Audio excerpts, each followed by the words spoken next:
The Ghosts of Center Street, The Hauntings of Kingston 3, by Michelle Dorey. Chapter 1. Barry Ryan's gaze lifted from the cell phone to peer at the door of the doctor's office. Stella was one of his regular customers. For the last 3 years the old lady refused to take any other taxi but his.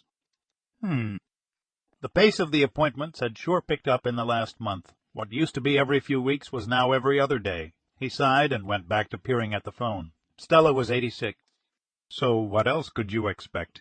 His grip tightened on the phone, willing it to ring. Why hadn't Myra called? She said she'd do the test as soon as she got out of bed. His leg twitched a steady rhythm up and down under the steering wheel, and he shifted once more in the seat. They'd been through pregnancy tests before, getting their hopes up, only to have them dashed a month later. But this time was different, and he knew it. Myra would carry their daughter to term.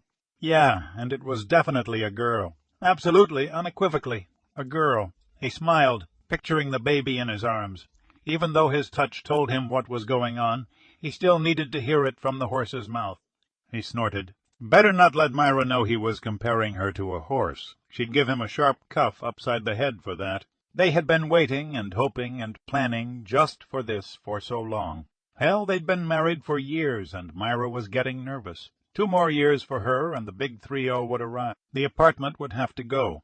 It was fine for just them, but with a kid, way too cramped. Besides, the neighborhood was a little on the rough side. No place to raise a daughter.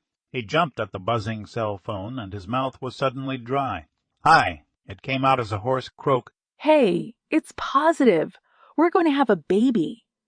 Myra almost yelled. She was so excited. He could picture her wide blue eyes and the edge of her teeth biting her lower lip, the way she always did when she was happy. Oh, my God, I knew it. And you did the test correctly, the way. I followed the directions exactly. It's true. I think the baby's due in June. She let out a squeal, followed by bubbling laughter. June, huh? Wow. His hand gripped the phone tightly. June. That wasn't all that far away. Only 7 months. They would each really have to put in extra hours now so they could get a new place before she delivered.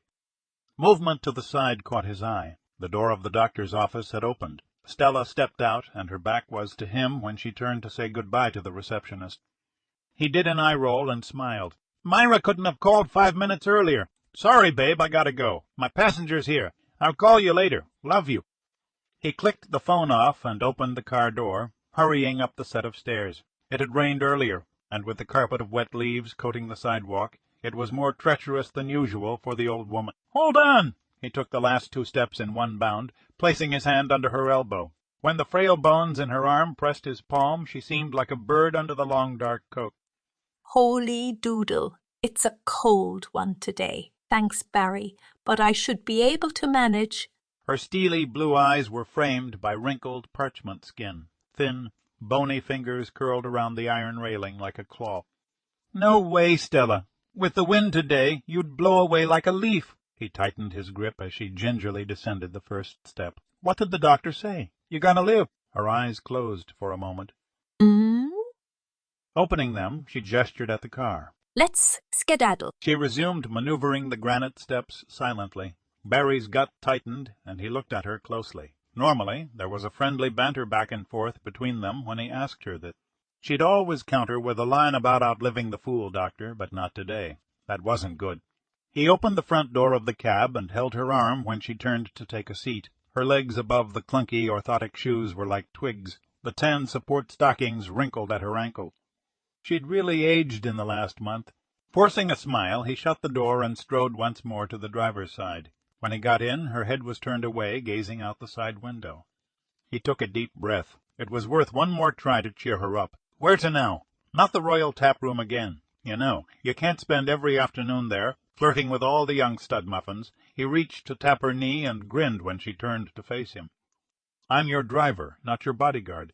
Again his gut sank to the floor when the familiar joke only resulted in a wan smile. He sighed, and this time his voice was serious. Stella, you're not really okay? Her eyes focused on his, and she watched him silently for a few moments. How is Myra doing? I'm sure you know it's a little girl she's carrying, right?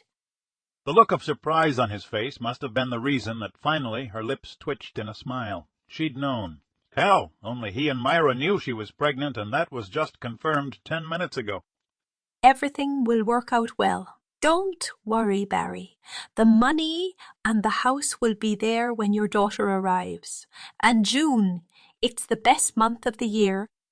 Her eyes filmed over with tears, and she took a deep breath, shaking her head to dispel the sudden sadness. How the hell? She let out a whisper of a laugh. You think you're the only person in the world with, what do you call it? A touch. She let out another emph and again laughed lightly. Me. I've always called it the grace. She patted his knee. I know things, Barry. Just like you, I can see the future and sense. Well, let's just say I sense things too. Slowly his eyes closed for a moment. This meant a lot to her, talking about this. And she had desperate health issues that couldn't be ignored any longer. Fear and sorrow emanated from her tiny body, cloaking her in a dark cloud. How much time did she have left before? As he worked the car through traffic, he kept glancing over at her. She was watching him closely. Holy doodle, the irony's so rich. He jumped in his seat. Stella's voice was in his head. She gave a sharp laugh. Oh, dear, the look on your face, Barry. She stared at him again. Just like birds of a feather, Barry, we don't really need words. He yanked the car to the curb, stopping at a fire hydrant, but he didn't care. How are you doing that? He wasn't scared, but shit, that was a surprise. What's your language, young man? Why can't you say doodle instead? Stella, he croaked, this is a lot to absorb. Okay, I understand. She sighed. I guess I should have come clean with you earlier. She looked away. But, like most people, I thought I had all the time in the world. She chuckled. What a silly old woman. She turned back to him. As I was saying, the irony is compelling. She laid her hands on her lap and looked back at him. What's that supposed to mean anyway? Slowly shaking her head, she replied, Well, you knew that Myra was pregnant before she phoned you, but even so, you needed to hear it. She wiggled her eyebrows at him. Straight from the horse's mouth? She let out another bark of laughter at the look on Barry's face. You. Yes, you ninny, but that's not the point. The fact of the matter is, I know my time's very short, but I don't know. I didn't count maybe until that fool doctor told me just now. She looked over at the fire hydrant and gestured with a hand. Let's get me home, all right? Okay. He put the car in gear and wheeled back into traffic. Shit, he sighed. There was nothing he could do to change the fact of her death. She was old and her time was close. Any fool could see that. You didn't need to be psychic to know it. He felt Stella's hand on his arm, like a sparrow landing. You've been like a son to me these past couple of years, making sure I get to the doctor, carting my groceries, and even shoveling my walkway the last 3 winters. You've been kind to me, Barry. You're easy to be kind to, Stella. His eyes were starting to sting. Bull patootie. How many other people do you bring presents to when it's their birthday? But more than that, you treat me like an equal, not some foolish old woman. Her hand was now patting his arm, and he took a deep breath. It's not really goodbye. Barry. He glanced over at her, and her face was solemn. Barry, I never told you the date I was born. She jabbed a finger at him. I never told you my birthday. She dropped her hand back to her lap. You have the second sight, son. Same as me. It's time you accepted that about yourself. She sighed and shook her head. Quick, think of a number. He tried to sidestep her suggestion, but 1163 popped into his head, part of the title of a book he was reading. Immediately she spoke again. 1163. Now guess my number. No, but like before the words flashed before his eyes, he sighed. 99. See? She clucked her tongue, and this time, when she reached for his hand, she gave it a quick squeeze. Her voice hitched when she spoke. I just wish I had more time. I would have liked to be able to hold your daughter. You'll probably outlive me, Stella, as far as my daughter and holding her. Stop it. I've wanted to have this conversation with you for a long time. I always knew you didn't want to go down this road, but there isn't much time left. having the grace, the touch. The sixth sense is part of who you are, Barry. Accept it. It's important.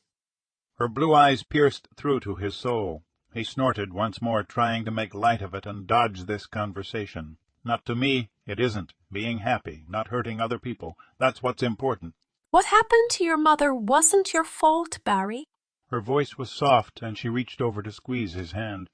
You saw something, and you told her. We see only one of many outcomes which can happen. Your mother's free will, her choice, made the difference. A picture of his mother flashed in his mind, and he shook his head, erasing the image like the etch-a-sketch he'd played with as a kid. Stella knew too much. He couldn't fool her, but he didn't need to talk about it either. It was still too painful to deal with. He had put it out of his mind, and that's where it would stay by hell. Barry, all I'm saying is, don't fight it anymore. It's a gift, kind of like being a child prodigy. Being able to play classical music on the piano when you're only 4. Be aware of it and don't be afraid to use your gift. You're going to need to at some point. Stella sat back and closed her eyes. Some gift. If anything, it was a curse that brought more complications to his life than solutions, not to mention the beatings he'd gotten as a kid in school for being weird.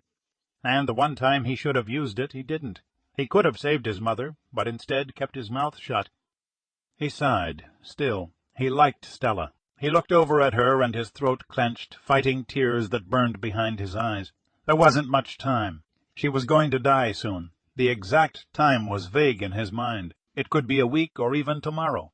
He reached over and touched her shoulder. "Stella, do you have any relatives left? Do you need me to call anyone? When? You know?" Her eyes opened, and she shook her head and closed them again. He felt her presence leave just as he turned the car down the laneway leading to her stately Victorian-era home. All of her essence remaining was just a hint of lilac in the air. A booming burst of thunder made him jump, and he watched as raindrops the size of marbles railed down on the windshield. With a sigh, he reached over to Stella and shook her arm. "Stella, we're here." A lonesome sadness engulfed him as he stared at her for a moment. She wasn't moving at all. His earlier feeling had been right. "Stella." His fingers tightened on her wrist, shaking her harder. The only response was the bobbing of her head, eyes still closed while her lips had parted slightly. Barry sat still as a stone, watching her, his breath hitched tight in his chest. He knew it was true, but wanted for anything else to be the case. He felt like a zombie staring out the windshield. Nothing seemed real. The rain poured down in torrents, and an occasional spark of lightning flashed across the now blue-black sky. He sat numbly, gazing out the front windshield. The outline of the 2-story, gray limestone house blurred and wavered in the sheets of water rippling on the glass. From where he sat in the circular driveway before the entrance, the home was imposing. The same thought he had every time he drove up to it popped again into his mind. What the hell was an old woman doing living in such a huge place?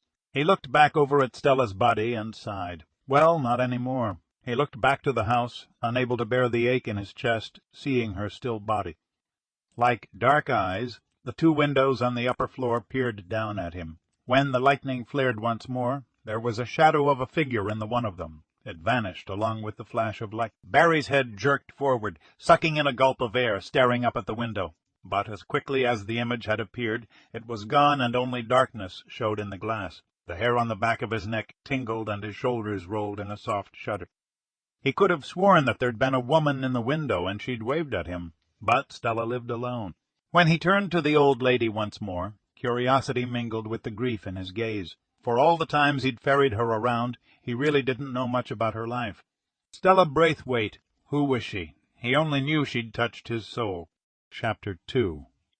He was just finishing dressing when Myra rolled over in the bed, blinking the sleep from her eyes, watching him. Damn it, he should have grabbed his clothes and put them on in the bathroom, rather than disturb her. She pushed herself up in bed.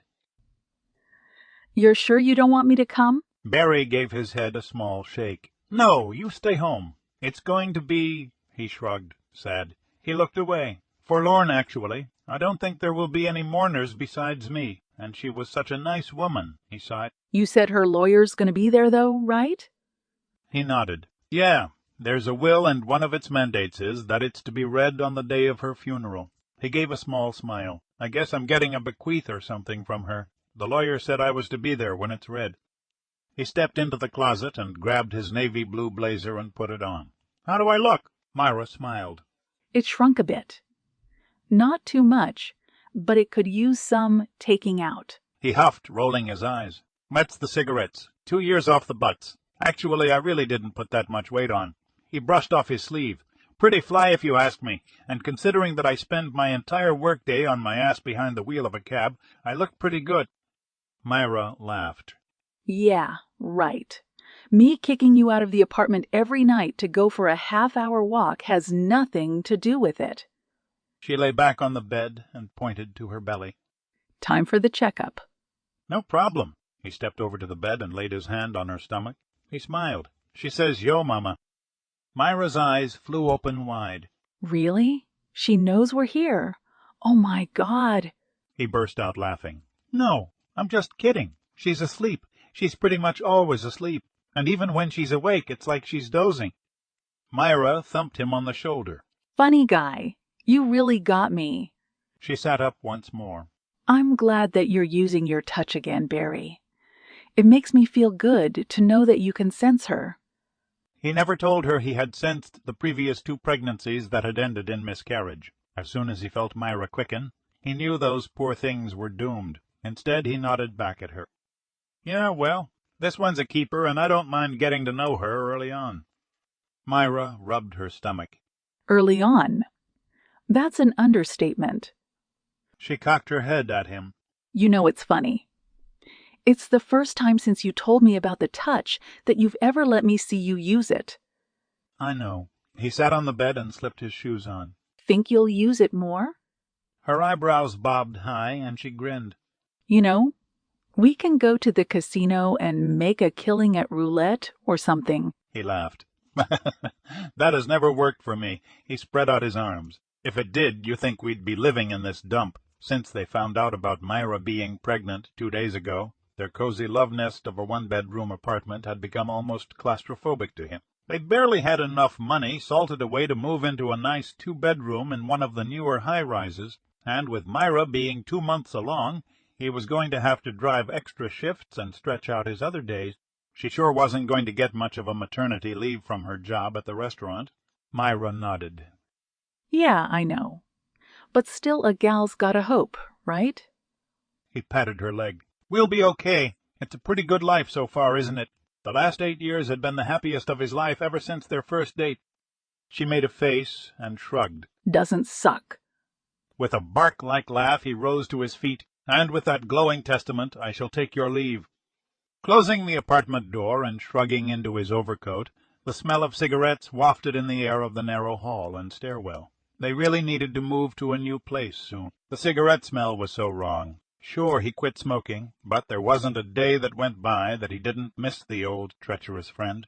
He certainly didn't want his daughter exposed to it. Outside, the day was typical November, gray and bleak, threatening rain, perfect for a funeral. He got into his taxi and started the engine. Stella, he sighed and drove out from the parking lot onto the street and headed towards Raid's funeral home over on Johnson Street. The funeral, if that's what one could call it, was as sad and forlorn as the cold fall day. There was just him and Stella's lawyer, an older Asian man, Jack Chang. Barry knew the guy. He was fairly active in issues around the city, always in the newspaper when it came to charity fundraisers for the United Way. His office was over on King Street in the older, gentrified part of the city. The 2 men shook hands in the viewing room before Stella's casket and made their introductions. Did you know Mrs. Braithwaite very long? The lawyer asked. About 3 years or so, Barry felt a little embarrassed. I was her favorite cabbie, but that's about all. She was a nice lady. I see. The guy said, nodding. Are you sure? 3 years? He was a slight guy, peering up at Barry through his eyeglasses, tilting his head in curiosity.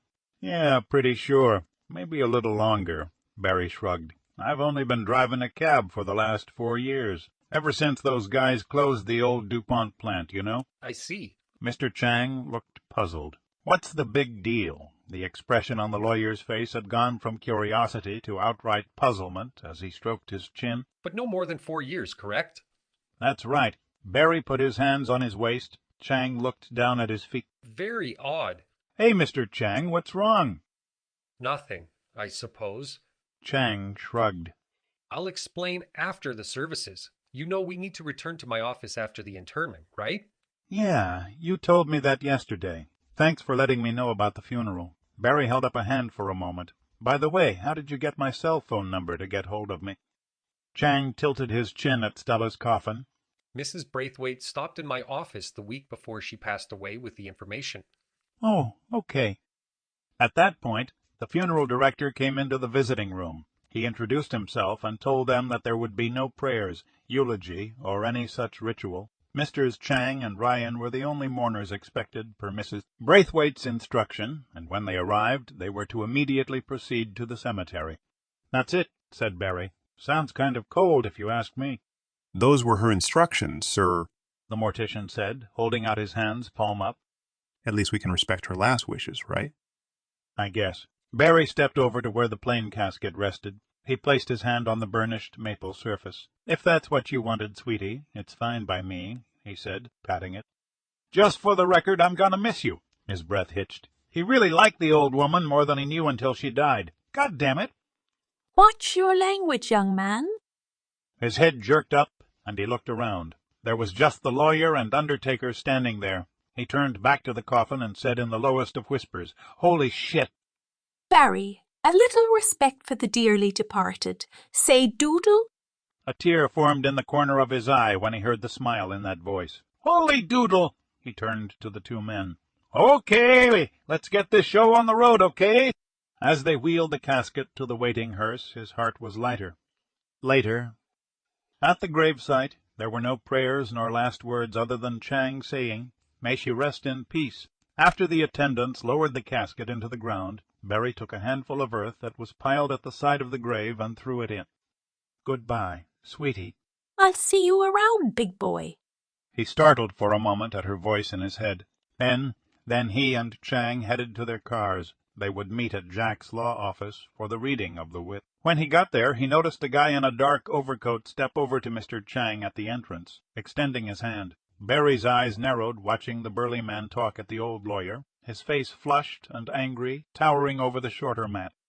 From the odd snippet he caught, nephew heir, it looked like Stella wasn't exactly telling the truth when she said she had no relatives. As he walked up to the two men, he reached out with the touch. The weasel in the dark coat smelled money and was there to make sure he got his share. Barry's gut tightened watching him. He seemed familiar somehow, but he was sure he'd never met him before. His eyes narrowed. There was something bad about that guy. The three men entered the office building. It will take me a few minutes to prepare everything, Mr. Chang said. Make yourselves comfortable, please. He stepped from the waiting room into his office. Gordon Braithwaite filled the chair in the waiting room at Jack Chang's office. Barry, sitting across from him, picked up a yachting magazine and pretended to skim through it. Chang had introduced them at the door, and Gordon had barely acknowledged him, preferring to bend the lawyer's ear with his puffery and self-righteousness. It was obvious from the way the guy fidgeted in his seat, emitting long, loud sighs, that he was impatient with the whole thing. Just give him the money and he'd be off in a shot. The middle-aged secretary, sitting behind the high counter, peered over her glasses and cleared her throat before speaking. Mr. Chang will see you gentlemen now. Before they were even on their feet, Jack Chang appeared in the crack of the door, giving a small nod of his head before disappearing inside. Gordon brushed by Barry, knocking his shoulder in the process, and not even bothering to say he was sorry or excuse me. Barry's jaw muscle worked as he walked by the secretary, following the rude hulk into Chang's inner lair. If the occasion wasn't so solemn, he'd be tempted to jostle him right back or say something sarcastic, but for now he'd just let it go. The guy was almost as tall as Barry's 6'4", but where Barry was fit, this guy had spent a lot of time making friends with the Burger King. His gray hair was slicked back, and his gut billowed over the belt of his cheap slack. Barry could smell the booze on the guy's breath, and it wasn't even 10 in the morning. He shook his head and followed the oaf into the private chambers. He lowered into an empty chair, noting that Gordon was perched close to Chang's desk, straining forward to scan the sets of paper on the worn wooden surface. Barry's eyes met Mr. Chang's for a moment before the lawyer cleared his throat to begin. I knew Stella Braithwaite for a number of years. She was both a client and a friend. She drew up her last will and testament 10 years ago and was here just last week to ensure everything was in order. Again he shot a look at Barry that showed puzzlement. His nimble, tan fingers pushed the 2 sets of documents towards Barry and Gordon. Barry reached for them and sat back, his eyes focused on the official document. Beside him, Gordon blurted, "Just give us the Cliff Notes version. What did she leave me?" He tapped the papers and shoved them back at the elderly lawyer. For a moment the lawyer's mouth fell open, and even in the leathered, dark face, the flush of red in his cheeks was obvious. His words were clipped when he spoke. Very well, Mr. Braithwaite. He took a deep breath, and the corners of his lips twitched. Stella left the bulk of her estate to Mr. Ryan. You receive $1, ensuring that as a blood relative, your interests were considered in her decision. Gordon shot up from his chair. "What the hell? She can't do that." Braithwaite looked like he was about to explode, his face a peppery red and voice booming in the small office. Barry paid little attention to the big jerk beside him. The blood was roaring in his ears from what he'd just read on his copy of the will. He sat still, his hands shaking as he scanned the clauses and his eyes locked on the amount of money written in bold font. $2 million. What the hell? Gordon was still blustering, arguing with the lawyer, threatening to lodge a complaint with the Bar Association, go to the Supreme Court, the press, anything, while Jack Chang countered each threat in a soft-spoken, rational voice. It was a dull backdrop to the shock waves rippling through Barry's body. He'd suspected she had a nest egg, but this was way over the top. It was also the answer to their problems. They could afford a nice apartment. Hell, even a house with that kind of money. Someplace nice with a backyard and mature trees for a swing and— "Bloody shyster!" Gordon, now screaming, broke through Barry's daydream. "How much of a kickback do you get from this clown here?" Thud! The chair next to Barry toppled onto the floor, making Barry startle. Gordon towered high, bent over the desk like a gargoyle, the knuckles of his fists pressing against the dark wood. Gordon turned to Barry. "As for you, you goof, don't spend that money yet." Gordon stepped by him and continued the loud harangue from the doorway. "You're not dealing with just anybody here. I know people, lawyers and judges, important people. I've worked in the penitentiary for 40 years. It's filled with con artists like you two. You won't get away with this." He stepped out into the hallway and slammed the door so hard the window across the room shook. Jack Chang sat there, his hands trembling. I'm having a hard time being my usual inscrutable self, you know. What a prick. Barry stood and put the chair back in place. No wonder Stella didn't leave him anything. He sat back down in his chair. Stella warned me her nephew, Gordon Braithwaite, would try to make trouble. Jack Chang sighed. He leaned over the top of his desk. Now, Mr. Ryan, she set a condition in order for you to make claim of the inheritance. He opened the black laptop computer on the side of his desk and peered down his nose, eyeing the screen while his fingers tapped, booting the machine to life. Barry's shoulders slumped, and he pulled his chair closer to the desk, trying to keep the disappointment from showing on his face. Of course, the money had been too good to be true. There had to be strings attached. The lawyer's sharp brown eyes flickered to Barry for a moment, and he continued. She had me videotape her as she explained the terms. He looked sharply at Barry in silence for a full 30 seconds. I had to transfer the tape to my computer a while ago, but it is still valid. Mrs. Braithwaite and I watched it together just last week. Finally, he took a deep breath and turned the screen so that Barry could see it. As he clicked the icon, starting the recording, he mumbled softly, A bit unusual, but entirely legal. Stella's pale face, framed by her white hair, filled the screen, and for a moment she looked scared, her gaze darting past the focus of the camera to something behind the person filming. Am I on? Is this thing working? Could you pause for a second? Barry asked, when Jack pressed the button. He leaned forward to the screen. Stella looked terrific. She must have gone to a salon or something before making the tape. She looked years younger than his last memory of her. He shook his head. Women, huh? He smiled at Jack. I suppose. May I continue? When Barry nodded, he clicked the button again, and the recording continued. On the screen, at the soft assent of the lawyer, Stella sat straighter and managed a small smile. Barry, if you're seeing this, then I won't be needing any cab rides to the quack anymore. Barry's throat became tight, and he swallowed hard, fighting a tear. He was trying to be strong, as strong and light-hearted as Stella recording this had been. Her doctor's appointments on Tuesdays, the wisdom and humor in her blue eyes, her kindness, all gone now. Even the expression she always used, holy doodle, not holy cow or holy mackerel, was quirky. She was like an ancient, eccentric aunt who brought a spark of joy to his day. I am leaving my house and money to you, Barry. For over 60 years I have lived there. It's a beautiful home, but it's also... She sighed and looked away for a moment before continuing.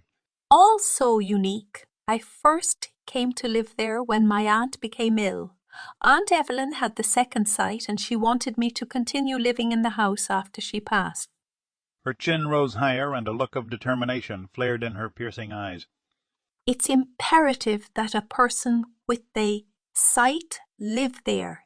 I have left the cash in my estate to be dispersed to you upon the completion of a year that you reside in the house. She chuckled, and once more her gaze drifted higher, looking past the camera.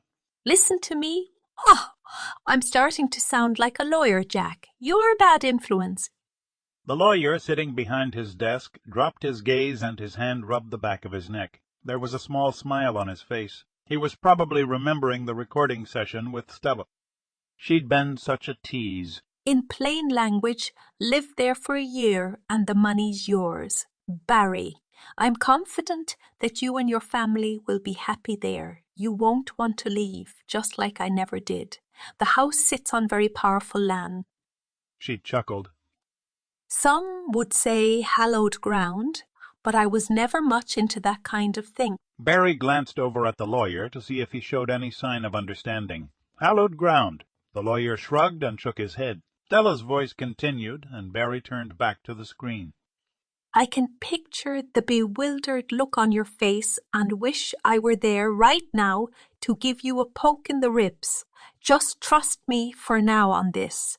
As you live in the house over time, things will become clearer. You'll see. She leaned closer to the camera, and her eyes were intense. The house needs you as much as you need the house. Her smile was like the burst of sunshine behind a bank of clouds. Remember, my body may be dead, but energy cannot be destroyed. It just changes. With a final smile, she said in the Mae West voice she had used so often in his cab. Her last words were, See you around, big boy. The recording ended, and Barry wiped his eyes and looked up to see Mr. Chang again watching him closely. What? What's your problem? I never did nor said a single thing for her to do that, he said. Why are you looking at me like that? Jack tapped the surface of his desk, his chin resting in his hand. You met her for the first time just 4 years ago. Yeah, that's right. When you were a boy, did you mow her lawn or deliver her newspapers? What? No, I didn't grow up in that part of the city. Jack shook his head. Very curious. You said that back at the funeral home. What's your problem? Jack tapped the side of his computer. I made the original recording with a video camera. So, I got one on my phone. Jack shook his head slightly. No, a video recording camera, a videotape. I had it transferred to digital last week at Mrs. Braithwaite's request. Okay, you sort of said that before. A VHS tape, Mr. Ryan?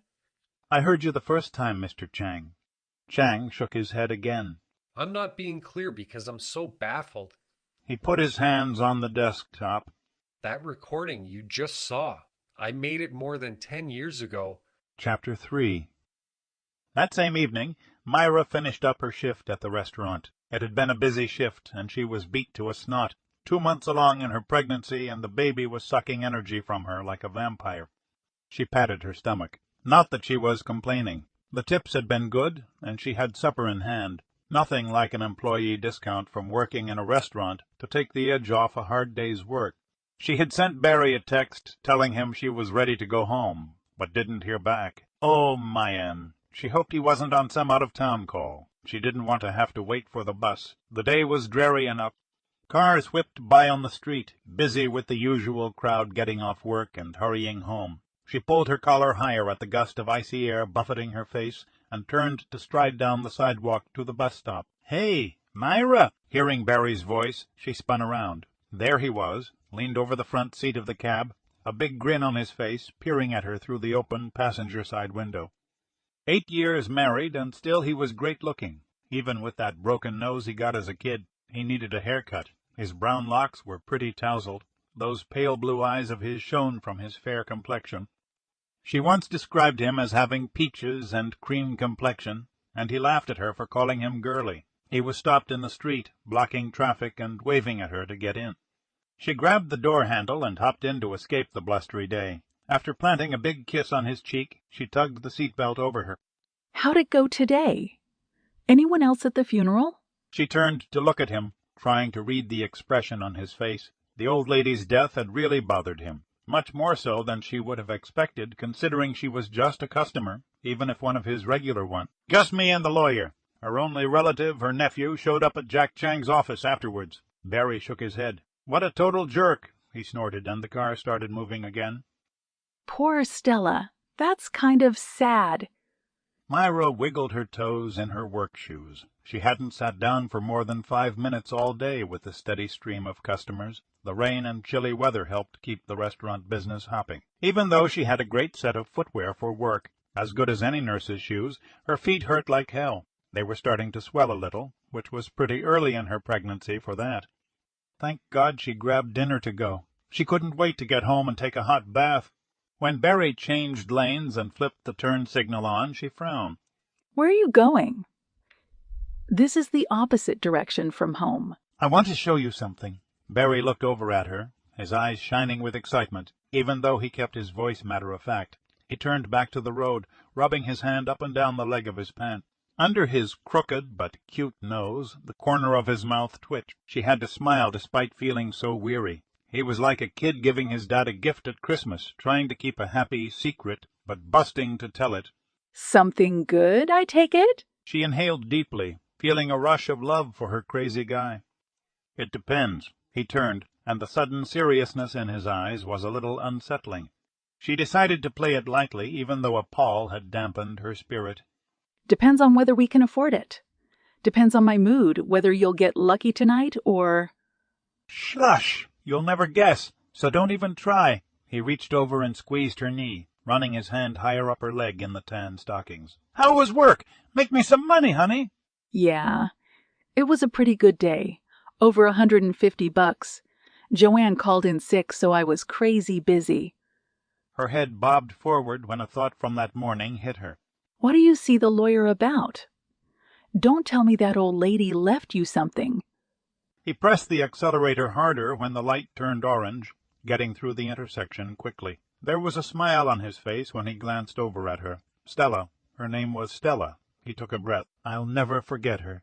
She grinned and closed her eyes for a moment. It was actually one of the endearing things about Barry, the kindness and respect he showed to other people. Even though he gently put her in her place, she loved him like crazy. Okay, sorry. Stella. She held her hands out, palms up. So you get us some money, honey? When he flipped the turn signal once more, waiting for traffic to clear, she frowned. Barry? Patience, young Jedi, he said.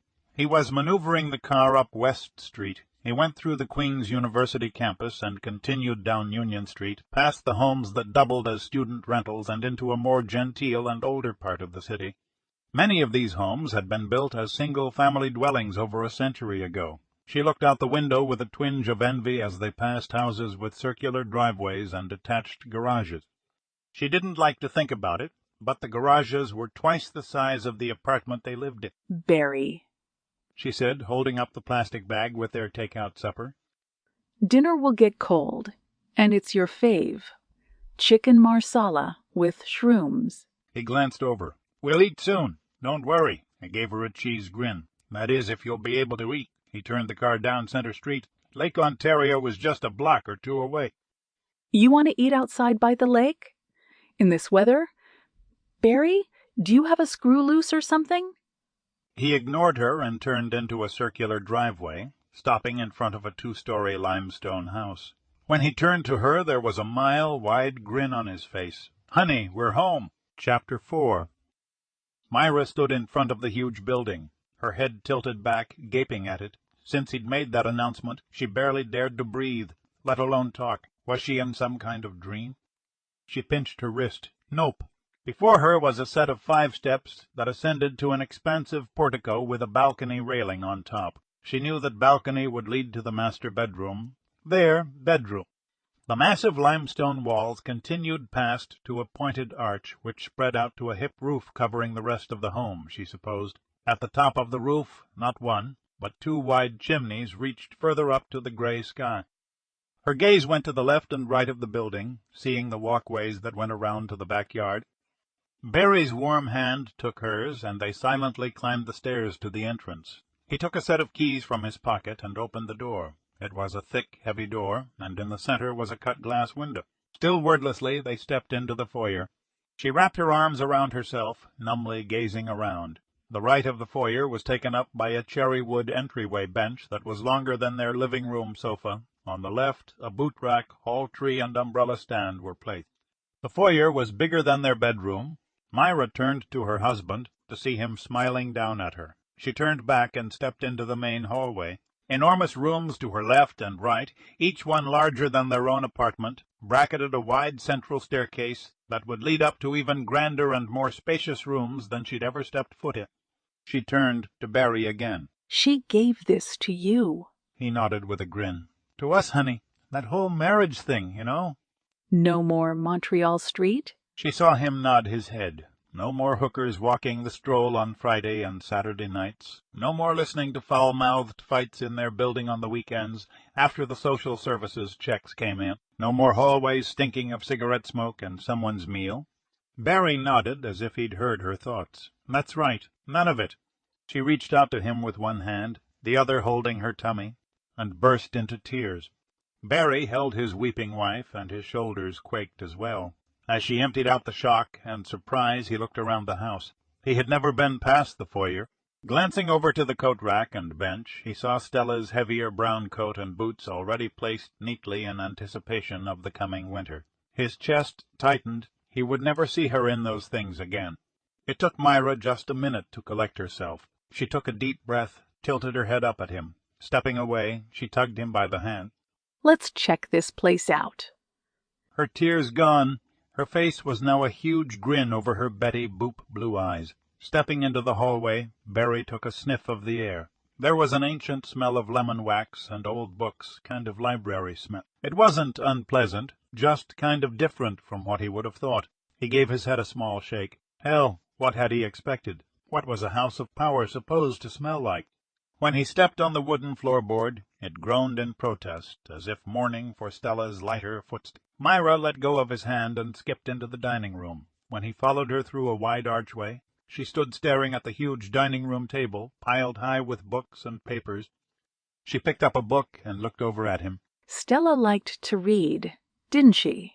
It explains how she was always up on current events. She was sharp as a tack. Myra set the book down and looked around the room from the antique sideboard up to the ceiling. Wow. These ceilings must be 10 feet tall. Barry stretched his hand over his head, eyeing the distance between it and the ceiling. 12. I'm 6 feet and my hand doesn't come close to that height. She stepped over to him and kissed his cheek. We'll be able to have a real Christmas tree. A huge one. The excitement in her eyes was contagious. He'd been trying to control his emotions, look objectively at the house, but it was getting harder and harder to do that. Wonder what it would cost to heat this place. Myra rolled her eyes and started off to the next area of the house. Who cares? I'll wear sweaters and long underwear. This place is gorgeous. He put his hands in his pockets and looked around the room, at the high windows. The sill under it had to be over a foot deep, set in the thick limestone. The woodwork was original and in pretty good condition. Barry, quick! Come see this. He grinned at the excitement in her voice. She was usually pretty upbeat, but like him, for the last while, she'd been concerned about money and the new baby. It was great to hear her happiness. Just wait till I tell her about the money as well as getting this place. He strode through the archway and into a big country kitchen, dominated by a large window. It overlooked the backyard, where there was a small garden and a stately maple tree extending its now bare limbs to the sky. At the very back of the lot was a willow tree, and even from where he stood, Barry could see a glimmer of water from a small pond. He saw tall fences surround the property. This place was an oasis. Myra had again taken off on her explorations. She went to the room on the opposite side of the hallway from the dining room, and Barry followed. She stopped as soon as she crossed the threshold. Her shoulders convulsed in a small shudder. Burr, why's this room so cold? He'd felt it, too, as soon as he entered. The temperature had to be at least 10 degrees cooler than the other rooms. The hair on his arms and neck tingled, and his gaze darted around for a moment or two. There was nothing that he could see, but the sense they weren't alone was strong. Myra's nose wrinkled. I'm not crazy about this room. They stepped out of the room, and the downbeat evaporated. Going to the staircase, he folded her into his arms again. A thought popped into his mind. I want to name the baby after Stella. Her smile was coquettish when she stepped closer. What if it's a boy? Maybe Stella was wrong about it being a girl. It's a girl. Trust me. He slid his hand over her body, resting it on her tummy. Her nose wrinkled again. But Stella. I'm not sure I like that name. How about Isabella? It sounds a little like Stella, don't you think? Yes, I like that. It was a soft whisper in his head, the same Stella voice from the funeral. He'd had premonitions before, even answers to questions pop into his mind, but never actual vocalizations, words spoken in his head, until the last few days. And it had definitely been Stella's voice. There was just the faintest of touches on the back of his neck, making him roll his shoulders and pull his head higher. It was a definite affirmation of her presence. She'd said she'd be around. It was becoming clear she'd never left. Well, not entirely. His gaze darted around the room looking for further sign of the woman, but there were only tiny dust particles in the air, highlighted by the soft light from the window. His eyes met Myra's. Isabella, it is. I like it. He stepped back and took her hand, leading the way. Let's see the upstairs. Chapter 5. They had gone through the house to find it neat as a pin and pretty much move-in ready. In the bedrooms upstairs, each bed stripped and dust covers protected the furniture. The linen closet, though, was filled with laundered sheets, pillowcases, fail-cases, face-cloths, and towels. All the pots and pans in the kitchen, as well as the dishes and cutlery, were spick and span. She knew she was dying, Barry said, taking Myra's hand as they went back towards the front of the house. She cleaned the place out as best as she could for us. The amount of clutter was a minimum. The only place where they found piled belongings was along a break front in the living room out front. There were stacks of books, periodicals, and papers piled high. There was a reading nook set up next to the fireplace in the room, an overstuffed armchair, a reading lamp, and a small table tucked cozily off to the side of the mantel. Looks like she missed something, Myra said from the entranceway as Barry went back into the room. She pointed at the small tea service set on the table beside the chair. As soon as he entered the room, Barry's stomach rolled and the chill fused through him. He stepped over to the table and removed the cover from the teapot. Well, there's no mold or anything. I'll bet this was one of the last places in the house she was in. He couldn't understand it. This room was the most uncomfortable in the house, but Stella seemed to have set up shop there with all her books and papers. "Hey, get a load of this," he said, pointing to an object next to the entranceway. Myra leaned forward and craned her neck. She chuckled. Looks like something from Dora the Explorer. Barry stepped over to the huge globe set in a stand. It was almost 3 feet across and was mounted on an elaborate wooden stand. He peered at the surface. "This is an antique," he said. "The countries outlined on the map go back before the First World War." He gave it a spin. "Well, what's up with this?" What? asked Myra. Tell me. I'm not setting foot in there if I can help it, Barry. She looked up at the ceiling and back at her husband. This room's weird. "There's a couple of lines painted on the surface. One's white and the other's black. He spun the globe. There are a few others. But these two," he sighed. What's with the sigh, Professor? He looked up. He'd be moving all these books and this globe over to the dining room or kitchen, for sure. His curiosity was going crazy. He rested a finger on the globe.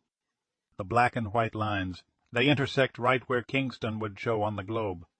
The next day, Barry sat at the dining table in the old limestone house, surrounded on each side with books and papers. The first thing he did when he came in was move her stuff out of the living room and into the dining room.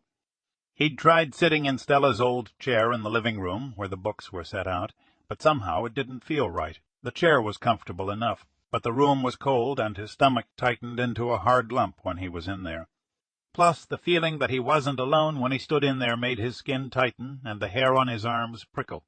There was no law that said he had to work in the living room.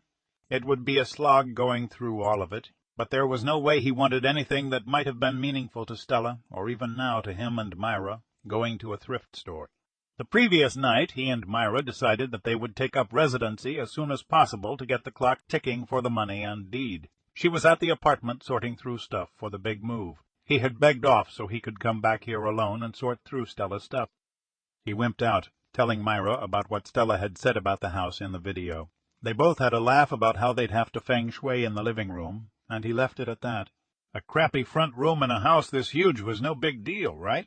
After a few trips to the dining room, his arms laden with the old books and papers, he was ready to begin. When he reached for the first book, it slipped from his grasp, almost as if his hand had been jostled. The heavy tome landed with a thud on the tiled floor. His eyes flickered to the right and left, but there was only himself in the large, bright room. He took a deep breath and bent to pick it up, but the cover of the book next in the tower caught his eye. It had a colorful picture of the earth and was titled Ley Lines and Places of Energy. His eyes opened wide, and for a moment it felt like his fingertips tingled. Places of power, hallowed ground. Stella's words drifted through his mind.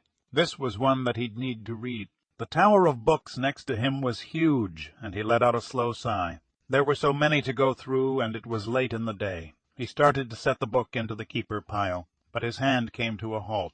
An unseen force held the book in his grip. The smell of lilacs drifted in the air, and he felt an overpowering sense of Stella. From the corner of his eye, the lace curtain hanging at the side of the wide window fluttered. He turned his head, peering hard at it, watching it slow down and then stop.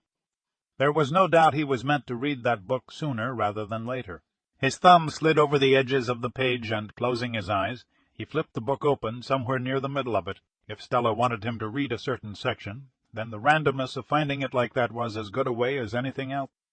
A paragraph was highlighted, the yellow lines wavy, with a penned asterisk in the margin.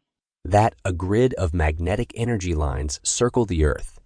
Places such as Stonehenge, the pyramids, and the Great Wall of China are positioned on these lines. In the 1800s, many people in the British Isles sensed the energy of these lines and thought them to be fairy paths connecting certain hilltops. Furthermore, it was a dangerous business for a wayward traveler to walk these paths. Barry's forehead furrowed as he read. This had to be what Stella had referred to in the videotape. The hallowed ground was really ley lines of power. He flipped to the next page, and once more his reading began where she had highlighted.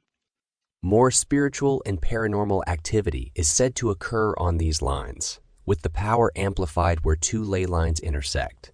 Certain people sensitive to paranormal activity report low-frequency vibrations on the skin and sensations of dizziness and unbalance. Barry sat back in the chair and closed the book. He had felt the tingle on the back of his neck and sensed the old lady's presence. Was this the way it would be from now on?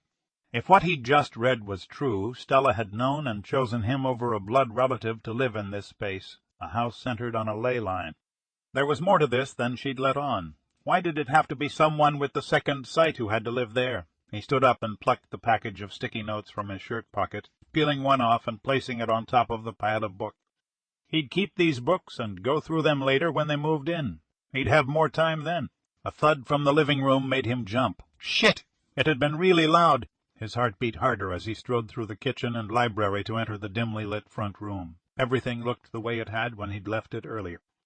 He walked over to the window and peered outside. There was only the yard and the laneway where his cab was parked, no sign of anyone or anything.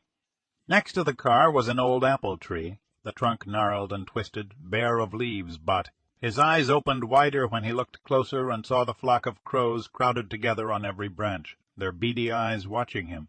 There had to be at least 100 of them. The sight made his stomach roil, and for a moment his knees turned to jelly. Their presence was ominous. Even if he'd never seen that old Alfred Hitchcock movie, The Birds, he would have known that. If there was any force or power that was trying to scare him off, they had picked the right weapon. He hated birds with their quick movements and lice-ridden feathers.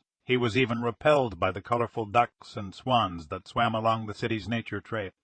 He closed the curtain and took a deep breath. Stella wanted him here. It had been so important to her she'd sweetened the deal with the promise of a couple $1 million at the end of a year. There was no way any stupid birds were going to derail that, especially not with a baby on the way. He smirked, and his voice held a trace of defiance. "Is that all you got, buddy?" Buddy? Yeah. Instinctively, he knew the malignant force was male. A half-hour later, he stepped outside and looked up at the apple tree. Nothing there now except a few leaves that refused to succumb to the winds of November. He locked the front door, and when he turned to go to the car, a dark shape under the living-room window caught his attention. He took a few steps closer and stopped. It was a dead crow, the head angled oddly to the side. That had to be the noise from earlier, a thud on the glass when the bird had flown into it and broke its neck. He grimaced, walking over to get into the car. With any luck, some stray cat or raccoon would find it and haul it off for a snack. He slid in behind the wheel and turned the key in the ignition. When he twisted to watch the laneway to back out, his head jerked back, seeing what lay on the front passenger seat. His mouth went completely dry as he stared at it. The book on ley lines and power that he'd been reading inside lay open on the seat next to him. Chapter 6. The next day.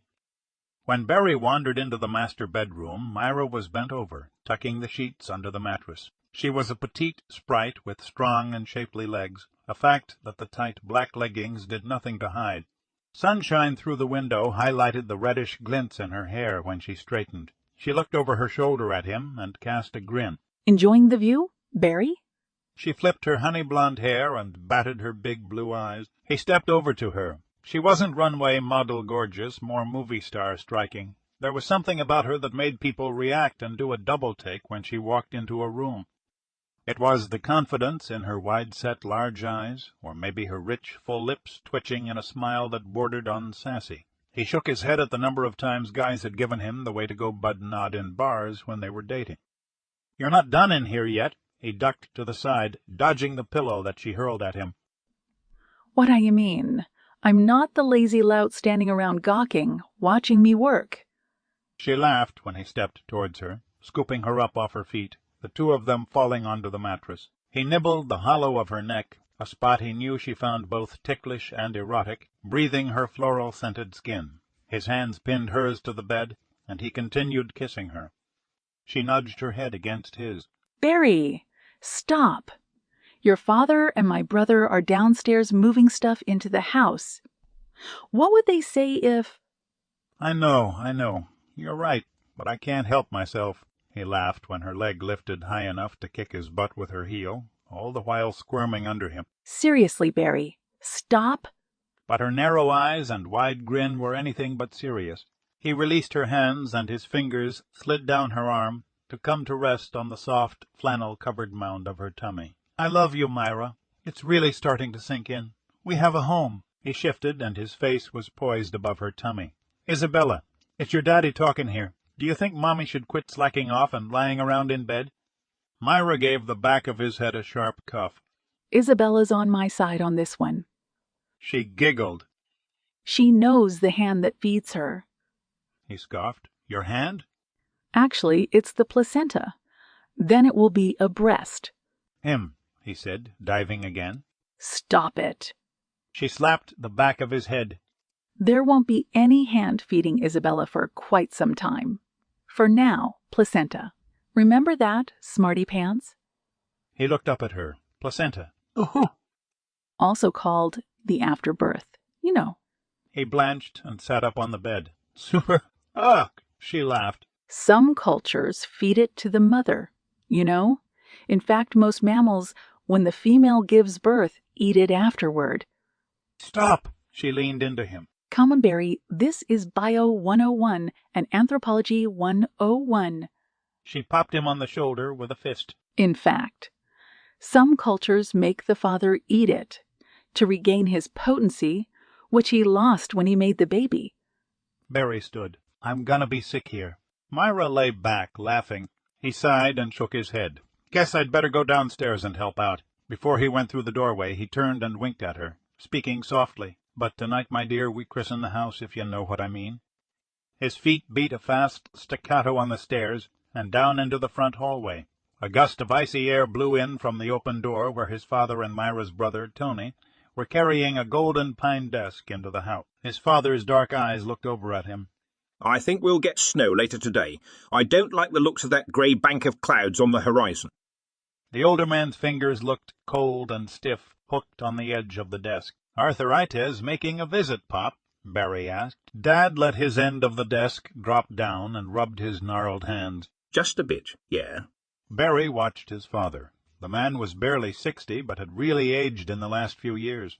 When the plant where they both worked was shut down and moved to Mexico, at least Pop had enough time in to be able to take early retirement. But the last 5 years had aged him terribly. Dad looked around the house, shaking his head slowly. You know, kid, you're the best investment I ever made. He turned to his son and smiled. Pop was right. He had lent Barry the start-up money to get his taxi and all the other stuff he needed. Barry paid him back quickly, just as they agreed. But if Barry hadn't been a full-time driver, he would never have met Stella. He folded his arms and looked at his dad with love. "No, I got a line on some swampland in Florida." Dad waved him off. I'll take a pass. Take it up with the Koch brothers, maybe. "Yeah, right." You know, son... Dad stepped around the desk. Tony stood by silently, watching the exchange. Your mother would be thrilled to see you moving into this place, too. He patted Barry's shoulder. You've always were a good boy, and a good man. I'm glad that old lady saw it in you, too. He turned again, admiring the burnished woodwork and craftsmanship of the house. Mom, the guilt of that day washed over him in a wave. He had kept silent about it since the day she died. He just stared at the floor. Myra's brother, Tony, broke the silence. "Hey, this is the last piece, Barry. Where do you want it?" Barry grabbed the end of the desk his dad had been handling. "Down the hall here." They went down the hallway past the living room. He was going to make this his study or something. Maybe he'd write a book based on his experiences driving a cab. They brought in the desk and put it against the wall it shared with the living room. As they carried the desk, his father closed the front door and then walked slowly behind them. Lucky the old lady left it furnished. You'd have a hard time filling this place up, son. Lucky. I'd say Barry's got a horseshoe stuck up his ass. Talk about luck of the Irish. Tony flashed a grin and turned to navigate past the furniture in the living room. Behind him, Barry's dad continued. Do you suppose this fireplace works? The clang of the brass doors covering the dark hole in the brick sounded. Let me see. What's this? The sound of metal scraping against metal could be heard. Barry and Tony continued into the small room that overlooked the backyard, now empty of everything but the shelves on the walls filled with Stella's books. Myra had put her foot down and had them taken out of the dining room. Well, looky here. His dad's voice drifted from the other room. Barry set the desk down next to the wall and turned to see his father warming his hands in front of the low gas-fired flame. The old man shuddered, and his face was lined with concern. I don't know what it is about this room. There's a draft or something. He forced a smile. You're going to need this fireplace if you spend any amount of time in here. You got that right, George? That makes it much more cozy. Tony stepped into the living room and stood next to Barry's dad. Well, it's the north side of the house. It's bound to be colder and the fire helps, but... He smiled. If it were me, I'd spend all my time in the kitchen and dining room. There's a cheery feel to those rooms. They're brighter. Barry's hand rose to massage the back of his neck, where his muscles had tensed up. Even his dad and Tony felt the different vibes in the living room and library, and they didn't have the touch. Whatever energy dominated this side of the house was by no means welcoming. Footsteps on the stairs caused them all to turn and see Myra pop into view. Who's hungry? I thought I'd go get a pizza or some subs. She grinned and wandered into the room, her eyes wide with pleasure. Wow, that fireplace actually works. Barry watched her sidle up next to his father, vying for the heat. I'll go. You guys stay here and enjoy a break. Barry stopped in the archway and looked back, shooting them a grin. But you'll have to put up with my choice for lunch. I say we have pizza. When he stepped outside, he pulled the collar of his coat higher against the November chill and the blustery damp air. He glanced up at the apple tree and felt relief seeing only the bare branches. He was about to get into the car when he spotted a tall man standing at the end of the laneway, staring at him. The dark overcoat and big hulking body were familiar, and his stomach grew tight. Shit! It was Gordon Braithwaite, the son of a bitch from the lawyer's office. Barry took a deep breath, squaring his shoulders while he walked down the gravelled drive. "What do you want?" Gordon stepped closer, and Barry held up his hand. "That's far enough. You're trespassing right now." It was a line he'd never thought he'd ever be able to say. Not on a cabbie's pay. He was filled with dark glee at being able to say it to this bastard. And he was a bastard. Barry had loosened the restraints on his touch as soon as he recognized Gordon. He'd been rewarded with a psychic stench emanating from the lumbering jerk. Gordon's hands were thrust deep inside the pockets of the old wool coat, and a knitted hat covered his head. His eyes were narrow, shooting glowering daggers at Barry. "That house should be mine. I'm her blood. What the hell did you do to the old bat to con her out of this place?" Barry stepped closer into Gordon's space. Even though Barry was tall, he still had to look up into the man's eyes, and he was a lot bulkier. Barry felt especially skinny going toe-to-toe with the jerk. Even so, from the flinch back of his head, Gordon wasn't used to people standing up to him. Gordon was the big fish in a small pond, a prison filled with small-time hoods and punks. The understanding flashed through Barry's brain in a microsecond.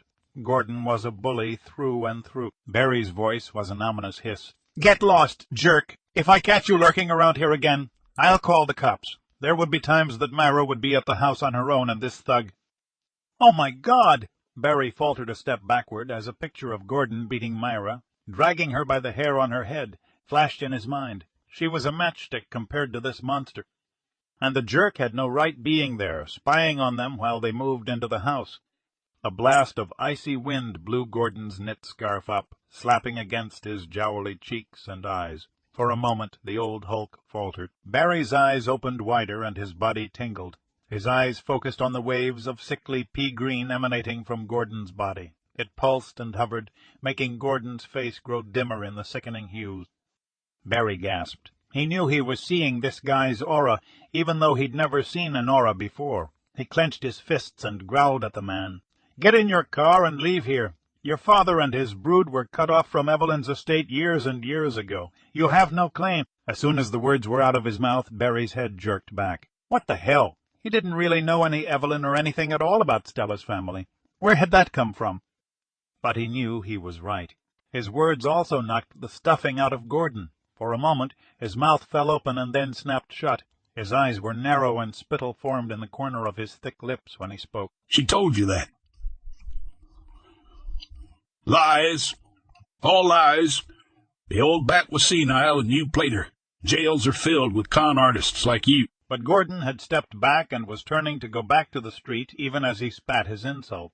Barry stood his ground, watching Gordon walk out of the laneway and then disappear. With every breath his body became heavier and heavier. His vision blurred for a few seconds, and he blinked fast to clear it.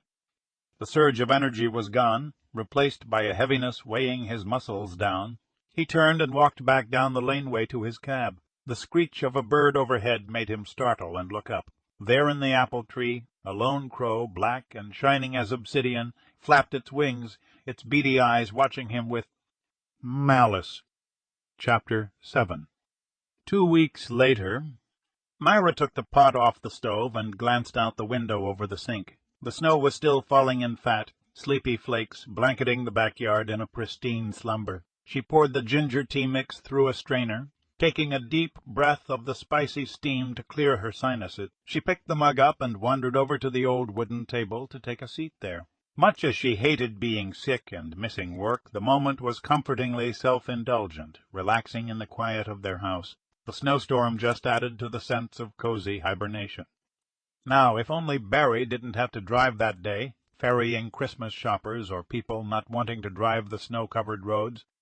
She blew her nose and tossed the tissue into the wastebasket. Her fingers flew on the keys of her laptop. This would be the extent of her Christmas shopping, searching and typing instead of trudging along with the other hordes at the mall. She had a pretty good idea what to get her brother and his kids, but Barry was still a mystery. Page after page of gift ideas filled the screen, and she became lost in the web of items. A heavy bang thudded in the front of the house. She jerked upright. Barry was home. Quick as anything, she snapped the laptop shut. She'd have to wait until Barry left again before going back to shopping. After a couple of minutes sitting quietly waiting for him to appear, her eyebrows drew together. It had sounded like the front door closing, but what was he doing? She wandered slowly through the dining room. Barry, is that you? Footsteps sounded on the floor above, walking across the hallway, and then a door closed with a shuddering slam. She hurried through the room and glanced at the entrance, looking for his coat or winter boot. Nothing there. A frown creased her forehead when she looked to the right up the staircase. She stepped quickly up the stairs. Barry! Barry!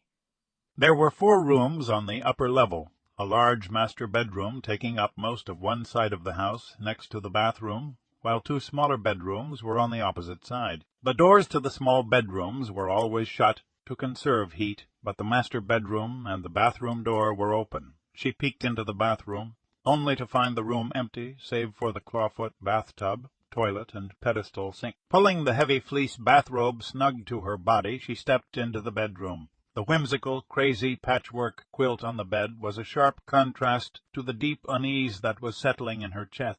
Again there was no one there in the room.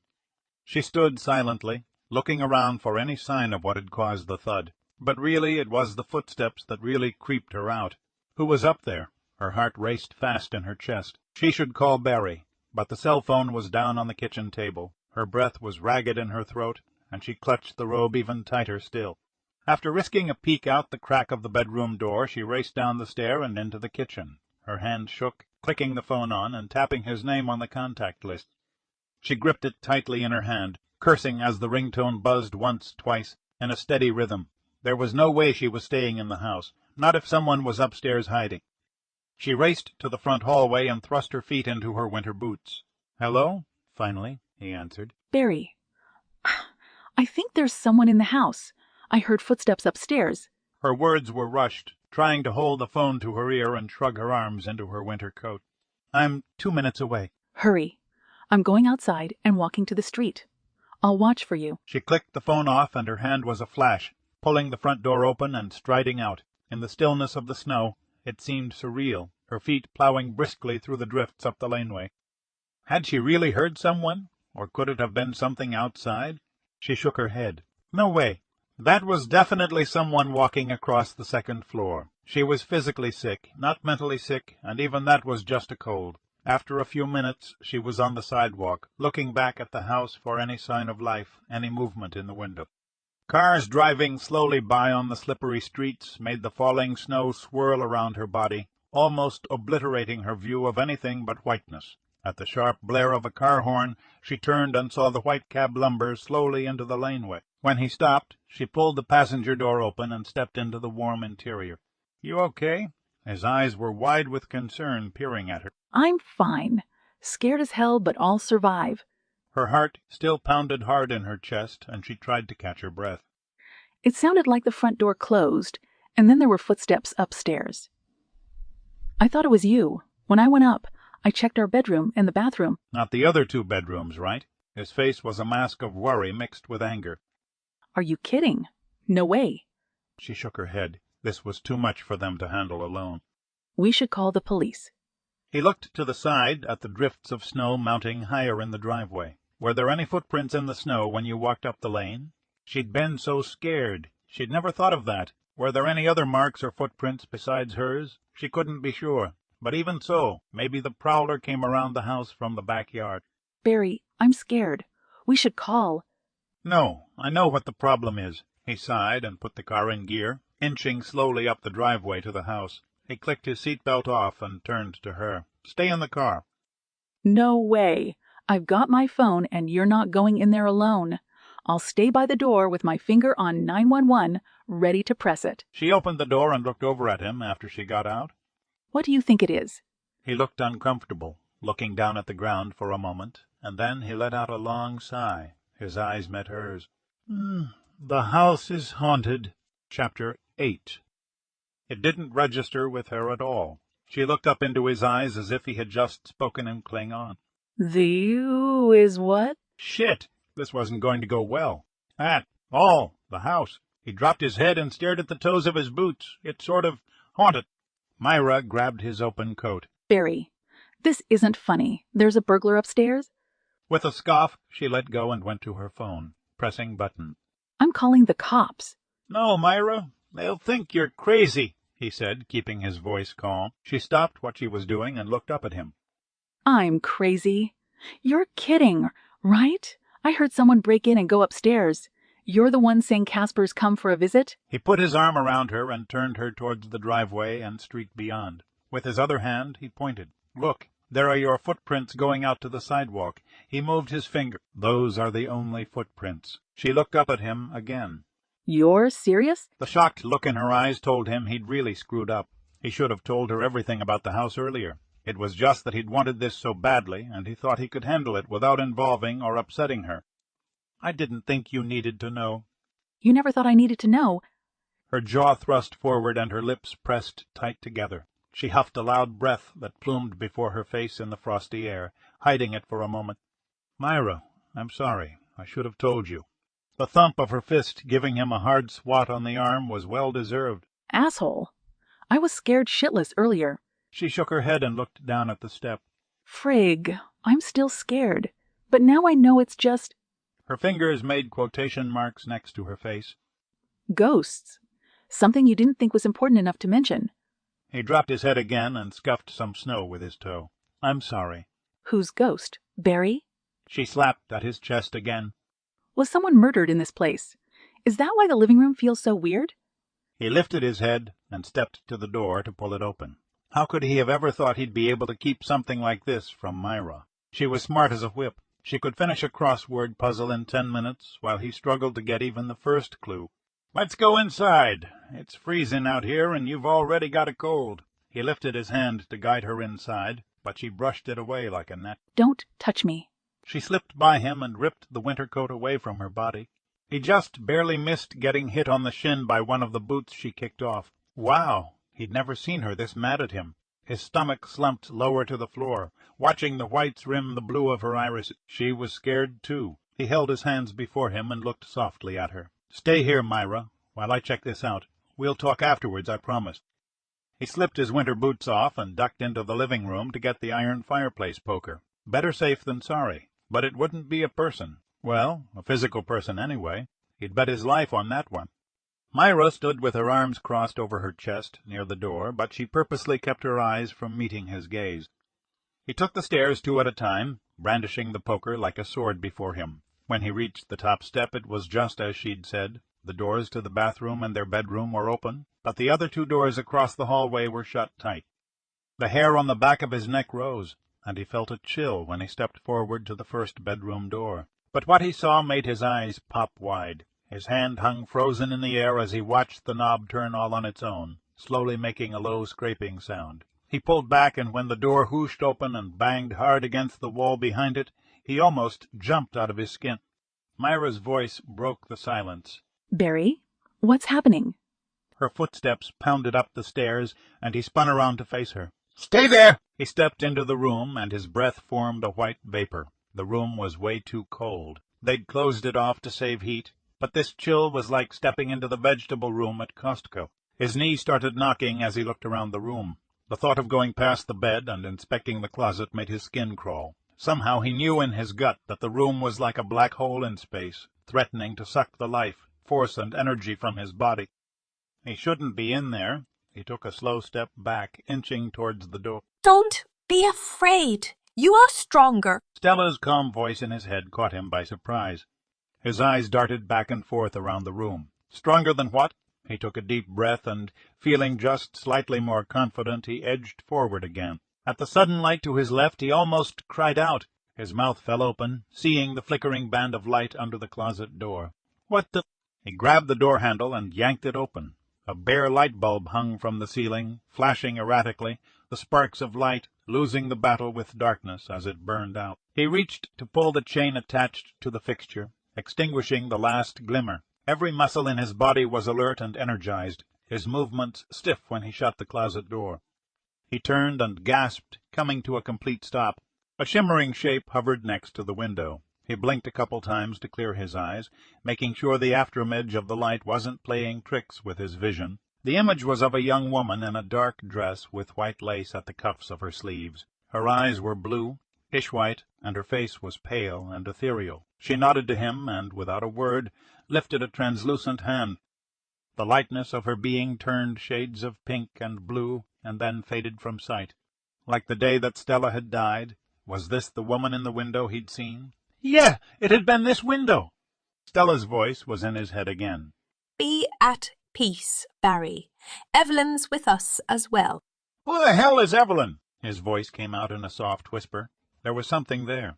He'd heard the name before. It came to him. On the tape, Stella had mentioned an Aunt Evelyn. The sense of Stella was gone now. Barry, what's going on? This time Myra's voice was urgent, bordering on hysteria. He turned and left the room, closing the door behind him. Myra had taken a few steps higher, gripping the handrail with ivory knuckle. He walked over to the second bedroom, not expecting to see much of anything. Whatever force had caused the light to turn on and the image of the woman to appear was gone now. He strode into the room and looked around, his heartbeat slowing to a more normal rhythm. What had that been in the first bedroom? The woman had been so clear that she looked like a living person for a moment, just like the day that Stella had died. It had been shocking, yeah, but he hadn't felt fear. If a person saw a ghost, shouldn't they feel scared out of their wits? It was weird, but that was all. Evelyn. There's nothing here, Myra. Let's go downstairs. He forced an easy confidence in his voice that he wasn't feeling. This time, when he reached to place his arm around her shoulders, she didn't shrug him off. This is a bad joke, Barry. It's like the scary stories kids used to tell about people having to spend a night in a haunted house to get a pot of money. Except for us, it's a year. What kind of crazy, sadistic woman does that to a friend? Stella was your friend, right? He took a deep breath, following her into the kitchen. She and I are very much alike, Myra. He slipped his coat off and hung it over the back of a chair. He tried to gauge her face as she poured more of the tea mixture into a mug and nuked it. But she was silent, her jaw set tight. You know how sometimes I know things are going to happen before they do. How I can tell if someone's sick or lying. Kind of a sixth sense sort of thing. I try not to think about it, but it's there. He took a seat at the table and folded his hands together, eyes never leaving Myra. You mean your touch? When he nodded, her gaze shifted to meet his for a moment before taking the mug and carrying it over to join him at the table. Yeah, sure. Like when you insisted we cancel the hotel on our honeymoon and there was that horrible fire. Yeah, I know. You try to fight it, but now and then it just comes out. Usually it's true. There was still no sign of warmth in her voice. We never really talked about it. Of course not. That aspect of you always weirded me out, Barry. She pointed a finger at him. You told me that this touch of yours did more harm than good when you were a kid. Right? You're the one who didn't want to discuss it, and that was fine by me. Yeah. When I was in the 4th grade, it got really strong, and I showed off at school and got my ass kicked for it, he sighed. So when I had the vision of my mom getting into a car wreck, I didn't say anything. What are you talking about? A vision of your mom? The touch had always been with me when I was a kid, he shrugged. Like I knew what was wrapped up under the tree at Christmas. You still know that kind of thing? He nodded. What a freaking waste of time and effort wrapping your Christmas presents. He shrugged off her attempt at humor. Anyway, it got really strong with me when I was 9. I was able to see into the heads of the kids at school, and the teachers, too. He took a breath. And the more I used it, the better I got at it. He chuckled. I was nailing tests and quizzes like there was no tomorrow. A cloud went over his face, but I took it too far and started telling some of the kids stuff they really didn't want to hear.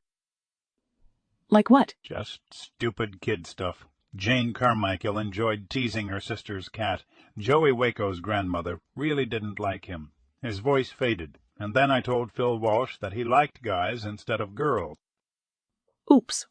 You're not kidding. He, Joey Waco, and some other kids ganged up on me after school. He ran his finger down the side of his nose. That's when the schnauz got busted, them teaching me a lesson. She patted his hand. It gives your face character. Kind of like a Roman gladiator. It's cute. Yeah, he was silent for a few beats, and when he looked at her, his eyes glistened with tears. So, 2 days later, I had a vision of my mom getting into a car wreck.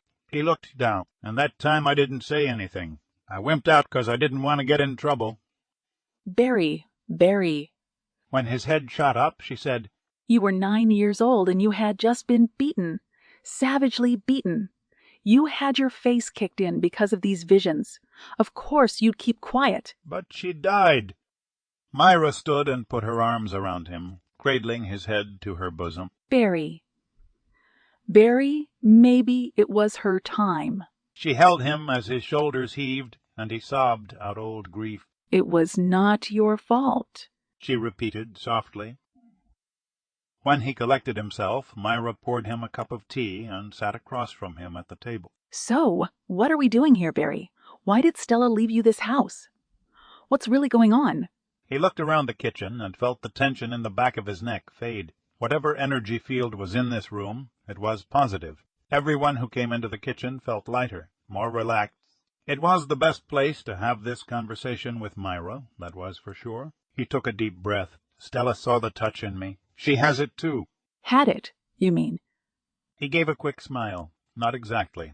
Before Myra could go down that road, he hurried on. This house sits on energy fields. He nodded towards the room he had set up as an office. All of Stella's books and papers, they all relate to different interpretations of that idea. He made a wry look. The book she likes the best is where the energy is called ley lines. Myra gave a short nod. Yeah, there's a book about that you've been poring over.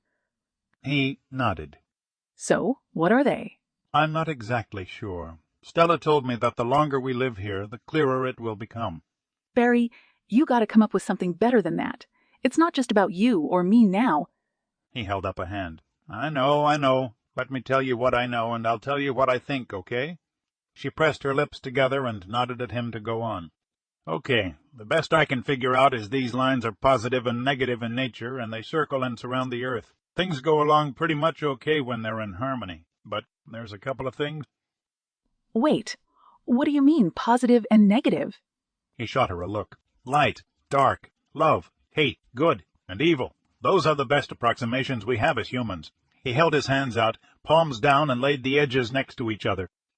Think of them like tectonic plates along an earthquake fault line. Where the edges of my hands touch, that's the fault line. As long as the plates are in balance, no problem. But he tilted one hand, and the other slid under it, causing them to go askew. If one gains more power, it can disrupt the other and disrupt that balance on the planet. And that's not good. He nodded. It's happened before, according to some research Stella left. These fault lines come and go in areas. They move around. This house sits on one right now, but there were others. Oh, where? New York City on September 11, 2001. Hiroshima, Japan when the atomic bomb dropped. He shook his head slowly, but the biggest one that Stella was able to trace was at a place called Wannsee. Where's that? It's the place in Germany where they made it official government policy to annihilate the Jewish race. Myra jumped to her feet. And you're telling me that we're sitting on such a place right now? He nodded. Yeah, I'm pretty sure we are. He looked around. Right smack dab in the middle of it. That's why the living room feels weird, but the kitchen feels cozy. And we're supposed to stop some kind of paranormal earthquake from happening. Yeah. How? He shook his head slowly. That part I don't know. You don't know? Jesus. Myra slapped the table.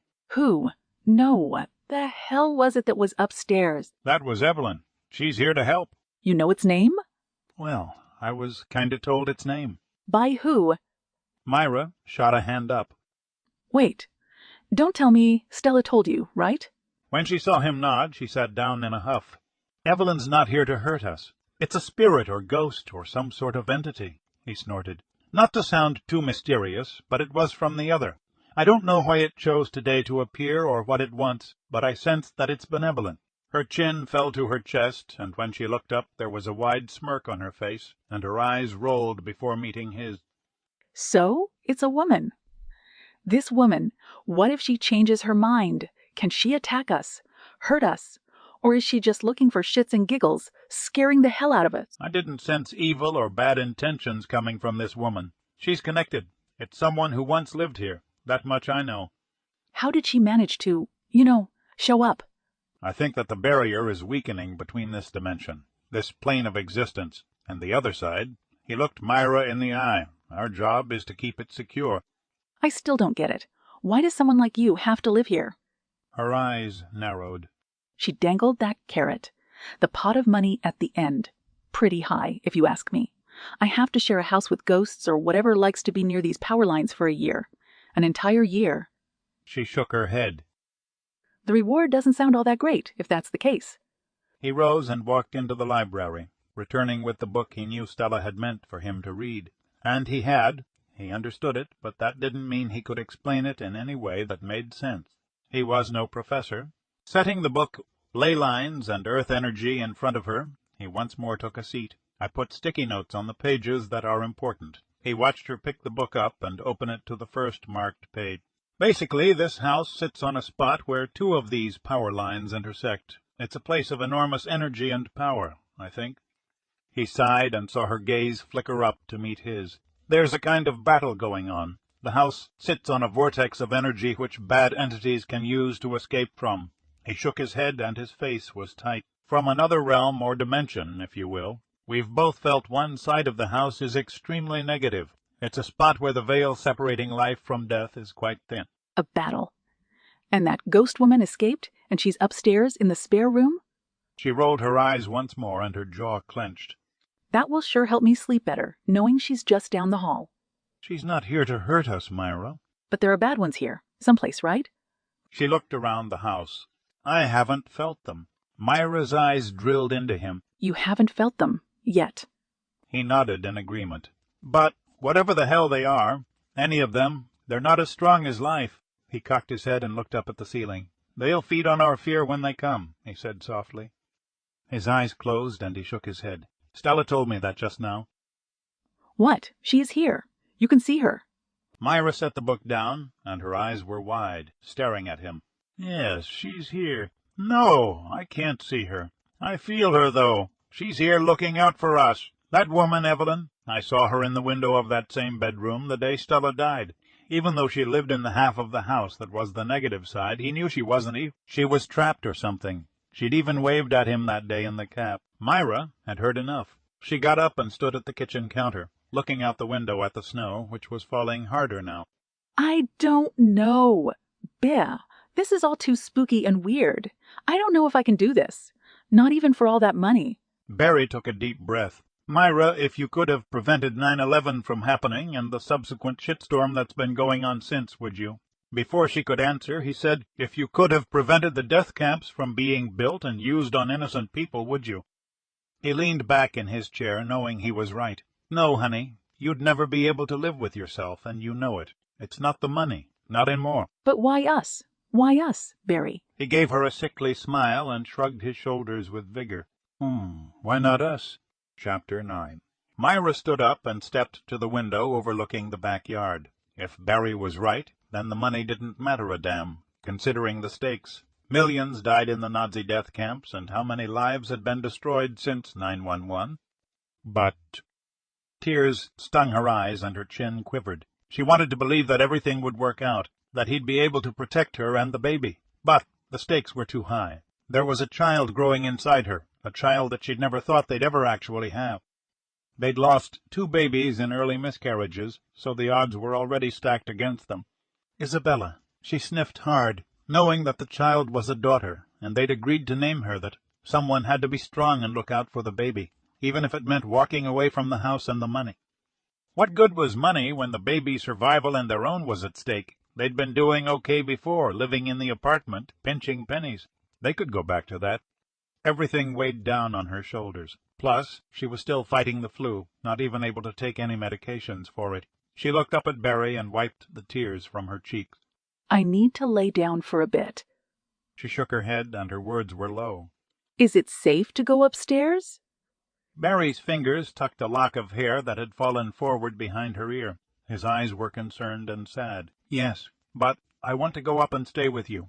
It might make you feel better. She nodded, feeling the tension knotting the back of her neck let go. His hand slipped over hers, and she let him lead her out of the kitchen and up the stairs. You sure whatever was up here is gone, that it won't come near us? He pulled the duvet back and stepped to the side, letting her slip by him. I would know, Myra. Trust me. Jerk. His trust me account was pretty thin. Didn't he realize that? She didn't bother taking the robe off. She just slipped into the soft bed and closed her eyes, snuggling deep under the covers. Normally she could get past the sleepiness of the early stages of the pregnancy. A few deep breathing exercises and a prayer, and she'd be good to go. Today, however, she couldn't muster the strength. The other side of the bed depressed, and she felt his body lying beside her, still on top of the bedspread. Her eyes closed, and she took a deep breath, sinking lower into the cushiony warmth. A high-pitched wail sounded. It became louder and more insistent. She was startled, and her hand jerked to her stomach. The baby. Her eyes fluttered open, watching the bedroom door creak open. Slowly, an old woman carrying a baby, swaddled in a white blanket, appeared. Silver hair framed an ancient face, while her blue eyes arrested Myra with their startling intensity. The woman's shoulders were narrow, and her liver-spotted hands curled over the white lace trim of the baby blanket, a wan smile on her lips as she walked over to the bed. Only part of the baby's profile, the curve of its forehead and tip of the nose, could be seen above the edge of the blanket. The cries were like the mewls of a kitten now, becoming fainter and fainter. Myra sat up higher in the bed and bent her knees, forming a cradle with her body. She extended her arms to take the baby. The elderly lady bent and placed the pink-faced infant into Myra's arms. She's perfect. Her voice was a soft whisper. Myra's breasts ached with every cry that the baby made, its tiny fists thrust out of the fleecy covering, making Myra's eyes well with tears. They were so delicate and perfectly formed. The child's head turned into Myra's chest when she held it close, the survival instinct already strong as it sought food. Her daughter. She glanced up at the old woman. Where's Barry? He should be there to share this moment. The old lady's eyes closed, and she shook her head. In an instant she knew Barry was dead. A wrenching pain filled Myra's chest, consuming her. She stared at her daughter, and hot tears fell from her cheeks onto the blanket. It couldn't be true, but the hollow in her body told her otherwise. Her sobs racked her shoulders, and she held the baby closer, her voice a soft, keen, No, no, no, no, no. The old woman's chin rose high. He succeeded. You and the baby are safe now, but he needed you. Your strength would have saved him. She turned and walked over to the door, holding the edge of it in her gnarled fingers. Goodbye, my dear. Myra looked over at her. Her mouth was suddenly dry, and heart was beating fast in her chest. She tried to speak, to cry out to the old woman. Don't go. Stay with me. Help me and the baby. But nothing came out. Her mouth was full of cotton, the words stuffed deep in her throat. The door inched, and there was a low snick as the latch caught. She was alone in the world, alone with the baby. Barry had saved her, even when she had been too scared to save him. The tears continued to flood the pillow under her cheek. Myra, a nudge, and the gentle voice was next to her ear. She didn't want to open her eyes, didn't want to face life this way. She pulled the blanket higher over her cheek. Come on, Myra. Wake up. You're having a bad dream. Oh, my God! It was Barry's voice. Her eyes flew open, and she looked at him with sleepy wonder, her cheeks still damp with tears. He handed her a glass of water and smiled. After you fell asleep, I went downstairs to get the book. I was going to come back up and read it laying here with you. I thought I'd bring some water for when you woke up, but you were moaning when I came back into the room. He sat on the edge of the bed, and his eyes were full of love and concern watching her. Thank God he was there. Thank God it had only been a dream. A bad dream, but a dream none-the-less. She took a sip of the water and sat higher in the bed, her back propped against the headboard. What did Stella look like, Barry? She was an old woman. What can I say? He laughed, and his hand drifted to her shoulder, giving it a gentle squeeze. Men. She chuckled, suddenly glad that he was there and she could tease him. What color were her eyes? Was she tall, short, plump, skinny? You never once described her to me. He looked down at the coverlet for a few seconds. She was short, stooped over a bit, and rail-thin. When he looked back at Myra, there was a warm smile on his lip. Her eyes were blue, a vivid sky blue, which was strange for someone so elderly. Normally, there's a light pall to an old person's eyes, but not hers. To the day she died, she was sharp-eyed. Why do you ask? Myra's body was light, alive with relief and excitement. When she'd come to bed, she'd had the weight of the world on her shoulders, but now... I dreamed about her. She was exactly like you just described. And Barry... His head pulled back, and above the smile, there was happiness and awe in his eyes. Yeah. Her hand slipped over his, and it felt so right. The two of them together, always. She handed our baby girl to me. "Oh, Barry!" Tears once more pooled in her eyes, and her voice hitched. Isabella was beautiful. Her tiny face and hands were perfect. I wish you'd seen her. He slid his hand under the covers and onto her tummy. "I will, Myra." He leaned over and kissed her cheek, lingering there and speaking softly.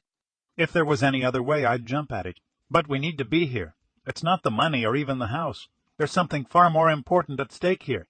She didn't need a sixth sense to know that what he said was true. She loved and trusted him. That was the most important thing. They were a family who loved each other above anything else. Love would be their weapon. Her arms rose, and she hugged him closer still, the two of them basking in the shared moment.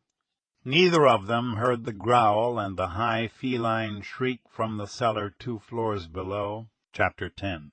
Later that day, Barry was in the study, sorting through the books that Stella had left. He had tackled this job a bit at a time, reading ones that caught his eye, actually ones that he knew Stella had wanted him to read first. The imprint of her essence still clung to the old books like the faded scent of flowers, stronger in some than in others. Sure enough, when he opened the strong ones, he found many pages that she'd highlighted with the yellow marker. The room's atmosphere was still negative, but at a lower ebb right now. He didn't know why. Maybe the bad guys were on a break. He found the concept of malevolent entities from another dimension having work rules kind of funny. At any rate, he wasn't going to concede any part of their home for free. Snippets of music drifted into the room from the kitchen, where Myra sat at the table, reading the A. Ley Lines book and sipping tea. Soon he would get up and start making dinner for them. A scratching sound caught his attention, and his head dipped to the side, cocking his ear. Was it the music, or had there been something? Again the scratch, coming from the door under the staircase, the one leading to the cellar. His stomach tightened, thinking of that place. He'd only been down there once to check it out and couldn't get out of there fast enough. The air down there was musty and damp from the earthen floor and dank limestone block walls, but there was more. It was like something down there was watching him, ready to pounce at any minute. And what that something might be made his skin crawl. This time the scratch was louder, and there was a faint mewling sound. He got up and walked by the kitchen, glancing at his wife, but purposely not interrupting her reading. She was intent on the book, which was a good thing. Together, the two of them would figure all of this out. It would take teamwork, and Myra was wicked smart. He frowned, turning the knob to the basement door. This time it wasn't a scary feeling flooding his body, just one that was high on the nuisance factor. The door was only open a few inches when something streaked by his legs, hissing. Pure white hair bristled in a curved arch on its back, the tail swishing rapidly from right to left when it stopped at the archway leading to the kitchen. Emerald eyes met Barry's, while its ears were flattened level with the top of its head. "Here, Kitty, Kitty." He took a step towards it, only to see it dart away to hide behind Myra's leg. Myra set the book down and leaned over the edge of the table. "Hello. What have we here?" From where he stood, Barry could see the cat's tail twitching back and forth and its eyes blink slowly, unsure about Myra's hand, coming closer and closer to it. How the devil had the cat got into the basement? He'd never noticed an outside door. Poor thing. Myra stood up, and her slippers hissed on the wooden floor as she walked over to the cupboard and plucked a bowl from the shelf. The light from the fridge flashed, and she turned with the milk jug in hand, pouring some into the bowl. Once more she stepped over to the table and squatted down on her haunches, setting the dish on the floor. Her blue eyes were narrow with mirth, watching the cat edge out from its sheltered safety. What a pretty kitty. She glanced up at Barry, and her eyebrows drew together. How'd it get in, do you suppose? The cat rose to its feet and walked slowly to the bowl of milk, taking a few tentative laps before sinking lower and licking with gusto. It even let Myra stroke the fur on its head. There must be a hole in the wall or something where it got in. I'm not sure. I don't think Stella had a cat. This one must be a stray who came in out of the storm. Myra shifted so that she sat cross-legged Indian style on the floor, petting the cat while it ate. The robe had slipped open, and her knees showed above the curve of her calf and thick white ankle socks. Even though she was pushing 30, she looked like a teenager. Excited by the cat's sudden appearance, she smiled and looked up at Barry. I never had a pet growing up. My brother Tony was allergic to dog and cat dander, so we never bothered. She shrugged, and once more her hand was drawn to the cat's head. Never thought they were all that useful anyway, but She looked down at the cat, tickling the area under its ear. this one's kind of cute. Barry squatted down next to her and reached for the cat to stroke its back. The cat looked up at him and shifted so that it was closer to Myra. He pulled his hand back and chuckled. I guess the cat thinks you're pretty cute, too. It seems to have taken a shine to you. The cat looked up, and its pink tongue rolled over its whiskers, green eyes blinking slowly and staying softly narrow. It edged closer to Myra and climbed into her lap, rubbing its head against her arm. Myra giggled, and her fingers rubbed the cat's cheek. She's like a little princess. She smiled, and her voice took on a haughty British accent. You may pet me now. She laughed. The only princess name I can think of is the one from Star Wars.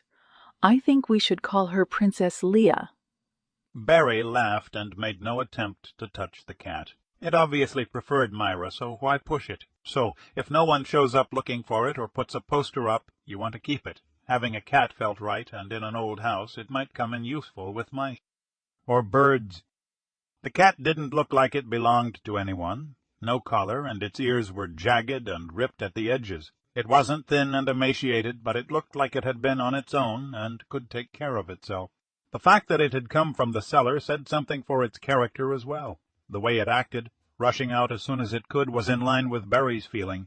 The cellar wasn't a wonderful place to hang out. Myra kept petting the cat while she looked over at him and nodded. Cats are supposed to have a sixth sense. From stories I've heard, they can sense ghosts and weird stuff.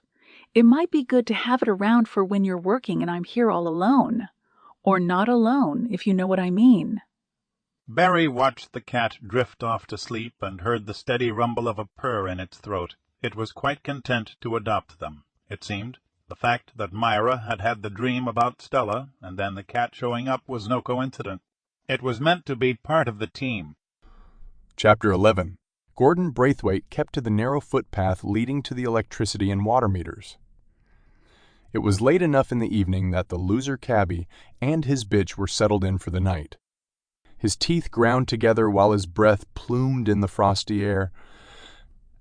These people were squatters. Squatters in a house that should have been his by rights. He was the only blood heir. Blood is thicker than water, and blood will tell. He stopped dead in his tracks. The thought that popped into his head, it sounded powerful. He gave himself a quick nod and continued his careful slinking down the path. He took the same spot he'd stood in a few nights earlier, blending into the dark branches of a spruce tree at the corner of the house, with a perfect line of sight into the kitchen window. He was easily able to see the bitch cross the kitchen, her golden hair tied back in a ponytail above the collar of her blue robe. Well, wasn't that just so cozy? All warm and snuggled in for the night? Snuggled in his goddamn house while he was standing outside, freezing his ass. Watching the young bitch promenade around the kitchen reminded him a little of Aunt Stella. He had watched the crone from this vantage point regularly for quite some time. It had become his hobby, watching Stella and relishing the warmth of anger in his gut. That old bitch, Stella, had been batshit crazy, choosing to live all alone in this place when she could have sold it and made a fortune, when he was a kid still living at home. He overheard his parents talking about how she had turned down a huge offer from some developer.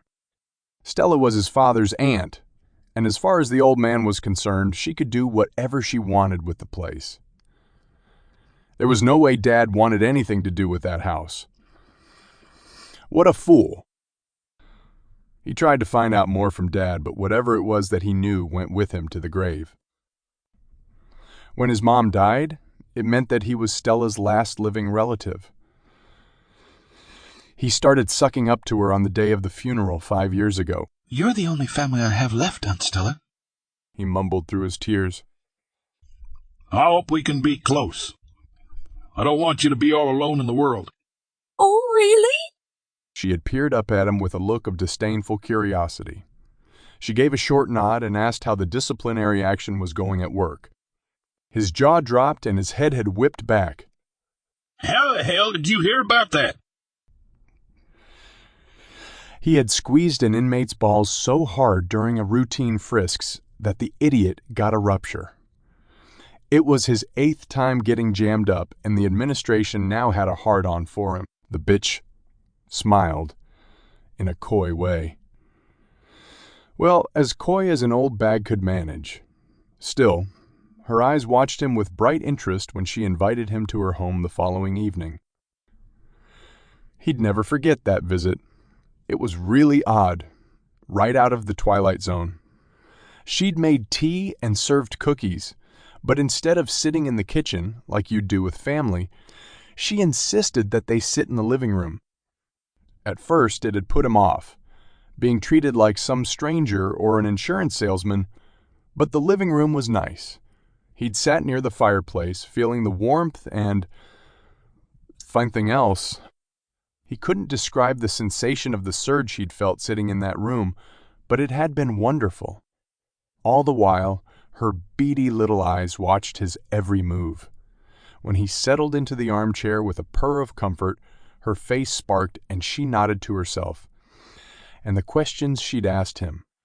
It was more like an interrogation than anything resembling a conversation. What was his childhood like? Did he have many friends? Any pets? All the way up to how he felt about the inmates he saw every day at work? To make matters worse, she already knew the answers before she asked the questions.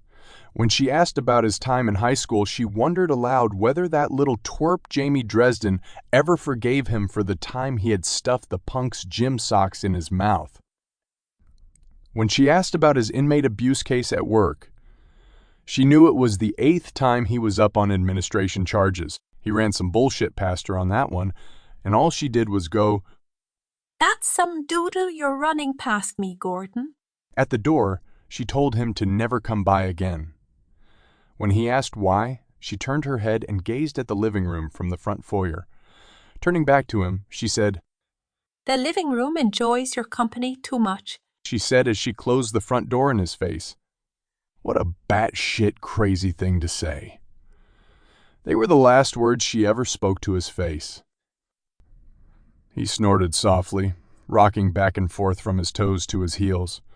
He must not have passed whatever bullshit test she was giving him because she practically threw him out just as he was really settling in and starting to enjoy being there. A quick movement in the window startled him. A white cat suddenly appeared on the sill. The cabbie's wife stepped over to stroke its head and looked out the glass for a moment. Gordon drew back into the prickly fir branches, even though he knew he was well hidden in the night. The cat's yellow-green eyes were focused where he stood. The tip of its tail flickered rhythmically, swishing back and forth. He shoved his hands into his armpits, trying to shake the chill that had crept into his bones, his eyes never leaving the cat. He swallowed hard. That cat's gaze made him uncomfortable. It's too cold out. Let's go inside. Wah! The idea sounded so loud in his head, it was like someone had spoken to him. Still, it was a good one. His toes were starting to go numb. He eased to the side of the house, stepping silently. Lo and behold, there was a set of steps leading down to the cellar. He grinned and crept down. A black door was at the bottom. With a sigh, he grasped the ancient knob and turned it. Damn it! Locked. Screw it. It was really old. He'd just forced the stupid thing. He grabbed the knob with both hands and twisted.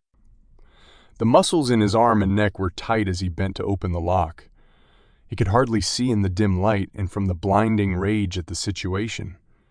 Here he was, the rightful heir, having to break into his house on a bitter cold winter night. And even if he did manage to trip the lock, it would only let him into the cellar. There was no guarantee he'd be able to get upstairs. His hand jerked away from the door and he cocked his ear. There was someone right on the other side of the door whispering. He froze. Standing utterly still, he heard his name.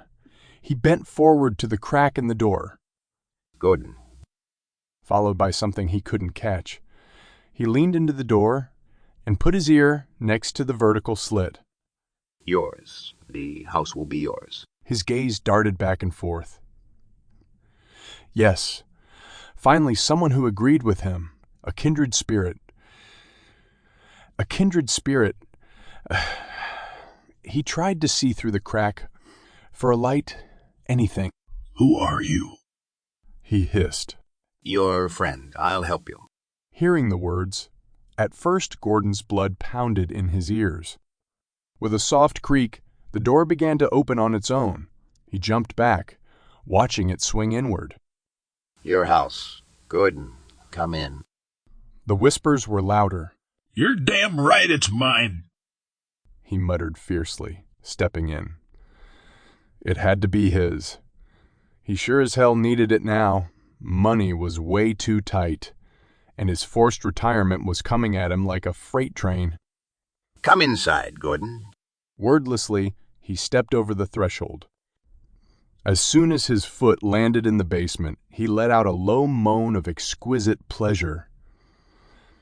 It was a toe-curling sweet delight, an ice-cold beer on a sweltering day, and a soft bed after a hard day's work all rolled up into a single sensation.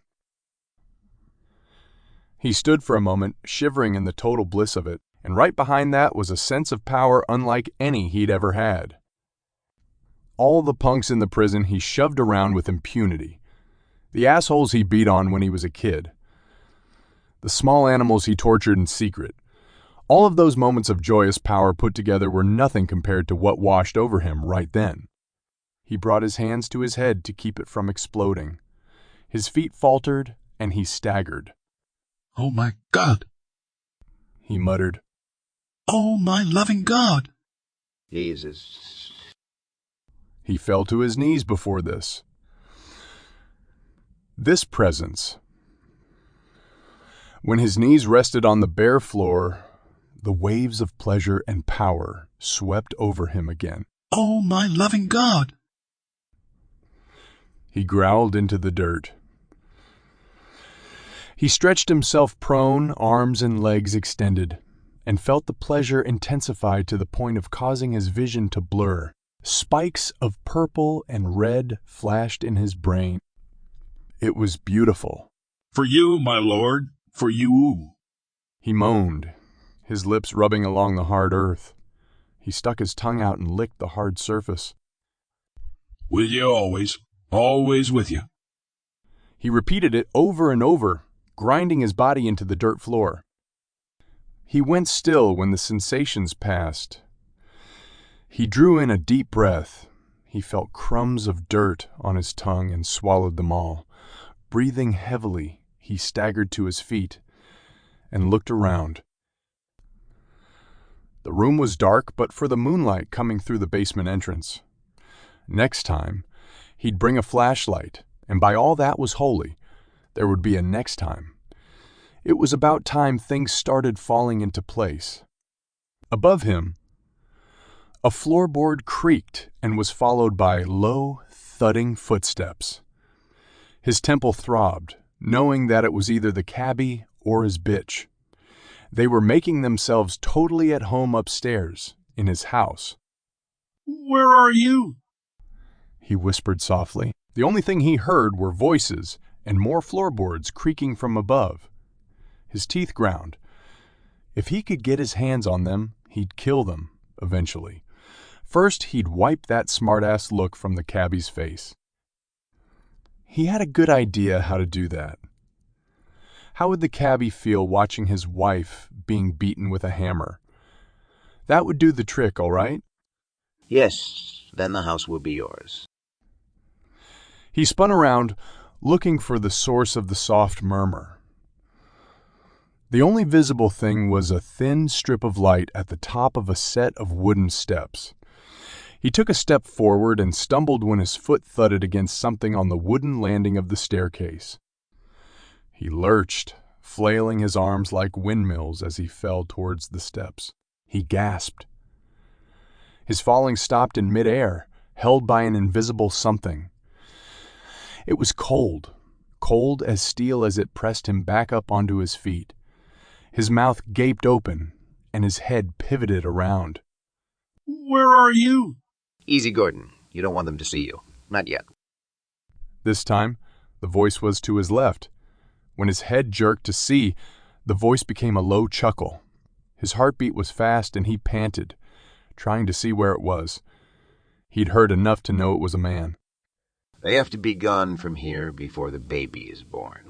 Gordon's teeth ground together so hard one cracked, and a piece broke off. He spat it onto the dirt-packed floor, and his gaze flew to the slice of light at the top of the stairs. A baby! Well, wasn't that just a sweet little setup? The young family settled in a new home. His fists clenched and unclenched. There'd be neither family nor baby in his house. A shadow broke the line of light under the door at the top of the stairs. He heard a mew and a series of hisses, then claws scratching against it. He stepped back from the landing. It was that fucking cat he'd seen in the window. Leave now, but come back. There is a way. The voice in his head was followed by the sound of footsteps overhead. Gordon turned and slipped out the door, pulling it almost, but not completely shut behind him. At the top of the steps, he swept snow into the stairwell, covering his tracks. He retraced his steps, walking backwards, swishing his feet to conceal his footprints. It was probably a waste of effort. They wouldn't be coming around to the back of the house. Why would they in the dead of winter? He chuckled as he trudged through the snow and back onto the utility path. The dead of winter. Huh. He liked the sound of that. Chapter 12. December 21, Winter Solstice. Myra got off the bus and trudged the 50 feet down the laneway to their home. It was a week since the incident in the spare room upstairs, and things had been quiet. Even so, every time she entered the house, her gaze darted around, unsure of what would meet her. She'd even gone back to saying prayers on a regular basis, not just now and then. Nightly prayer had been a habit all through grade school and even the first few years of high school. But she stopped when she was in the 11th grade. The stupid and tragic deaths of Mom and Dad turned her away from God. The priest had tried to console Tony and her. He told them that Mom and Dad were in a far better place, but she never bought into that. Her parents loved them. For them, nothing would have been better than being with their kids every day. Who did God think he was to destroy her family like that? She started having second thoughts about that decision when this last pregnancy began. If anything, the earlier miscarriages taught her that life was a miracle. In the foyer, she shrugged off her coat and hung it up. Looking to the living room and then up the staircase, she shuddered. A quote from the Old Testament had been running through her head since that day of the visitation from Evelyn. "There are yet hid greater things than these be, for we have seen but a few of his works." She was still resentful of what God had done to her parents, but she hoped he was still in her corner. She had a strong feeling that she and Barry were going to need all the help they could get. She had even taken to wearing her gold crucifix again. The cat slinked down the hall and began tracing figure-8 patterns through her legs with its sleek body. She slipped her feet out of the winter boots and bent to pick Leah up. The cat immediately began purring and rubbing its head against her chin. "How's my little princess?" She scratched its ear and held it close, wandering through the dining room and then into the kitchen. Leah purred louder, and its eyes blinked with lazy ease as she pushed her head into Myra's fingers for more. When she went to put it down, it climbed higher on her shoulder and licked her earlobe. Myra smiled and held the cat close, meandering into the kitchen. The cat never wanted to leave her when she was home. It tolerated Barry, but it was obvious the cat adored her. The feeling was fast becoming mutual. Gosh, she was bone-tired. With only 4 days until Christmas, the stores were crazy busy. That spilled over into the food industry. She plugged in the kettle and took a mug from the cabinet to plop a tea bag into it. After topping up Leah's food dish and water, the cat hopped down. Myra yawned and trudged over to the table. Her eyebrows drew together in a weary frown. Where was the book she'd been reading that morning? She was burning through Stella's old books, and the one on spiritual cleansing rituals had really caught her attention. There was still an hour or so until Barry would be home, and she'd been looking forward to just chillin' for a bit. She bent to check under the table, and then glanced at the wide windowsill next to her normal seat. Nothing. A quick glance at the counter, the washer and dryer tucked in the corner, also came up empty. With hands on her hips, she paused. Where the hell was it? She bumped the heel of her hand against her forehead at the next thought. Barry may have stopped at the house during the day and put it somewhere. She stepped into the library and looked around at the desk, chair, and small table. She really hadn't expected to find it there, since neither one of them particularly liked being in that room. She sighed and walked through the arch, going into the living room. That room, like always, was cold and gave her the willies. It was probably her imagination, but every time she entered the room her chest felt heavy. Taking a breath required a little more effort. She gave the room a once-over and huffed a sigh. Nada. But when she turned to cross back through to the front hallway, she spied the corner of the book peeking out from under the chair beside the fireplace. Her eyes narrowed. What the hell was it doing there? Just as she touched it, there was a whoosh of air and the sudden flaming brightness of the fireplace igniting. She yelped and sprang back up to her feet, clutching the book. Oh, my God! For a moment she froze with fear, watching the yellow tongues above the blue gas flames in the grate. They reminded her of teeth. Taking a deep breath, she reached to turn the knob that activated the jets of gas. But as quick as the flames had started, they stopped before her fingers even touched the brass knob. Her heart was going a mile a minute as she stared at the grate and the brickwork surrounding it. This was dangerous. The fireplace shouldn't be starting and stopping like that, all on its own. The curtain at the side of the window billowed out, catching her attention. It fluttered in the air, held aloft by some invisible hand. Myra stood riveted to the spot, barely breathing. Oh, my God! Something was there. The curtain jerked up and down like it was boldly taunting her. She flinched at the rumbling growl and hiss next to her leg. Myra looked down to see the cat's back, arched, every hair standing on end as it hissed at the curtain. Her paw spiked out, batting in the air before she raced across the room and through the front foyer. Myra's knees trembled. She turned slightly, and inch by inch, she backed away. Her gaze never wavered from the dangling curtain. When her foot thumped on the leg of the coffee table, she barely stopped herself from toppling over it, her feet moving fast to keep from falling. She puffed air quickly, standing still and glaring at the curtain. After a few moments, she was able to control her breathing and her teeth clenched tight. Frig! If she'd fallen, she may have done some serious harm to the baby. Enough was enough. Barry's words about this thing feeding on fear flitted through her head. Her hand flew up to clasp the tiny crucifix hanging around her neck. The Lord is my shepherd. He maketh me to... Her eyebrows drew together, trying to remember the rest of that prayer. Shit! She could picture Sister Mary Arthur's plain face, her lips barely covering her horsey teeth as she recited it. She should have paid more attention to the words and not the teeth. She took a deep breath, her voice booming. The Lord protects me. He's on my side. Get out of my house. Whatever you are. Her eyes opened wider when the curtain faltered, slipping down lower and lower. It was working. She made the sign of the cross over her head and shoulders, once more stepping back towards the entrance. Please, God. The curtain flopped down, waving slightly and coming to a complete standstill. Beside her the cat let out one last growl before stalking off to the kitchen. Myra let out a long sigh, closing her eyes. She hadn't even known she was holding her breath. Her legs were wobbly when she walked through the dining room. The smell of lilacs drifted in the air, and she felt calmer breathing it in.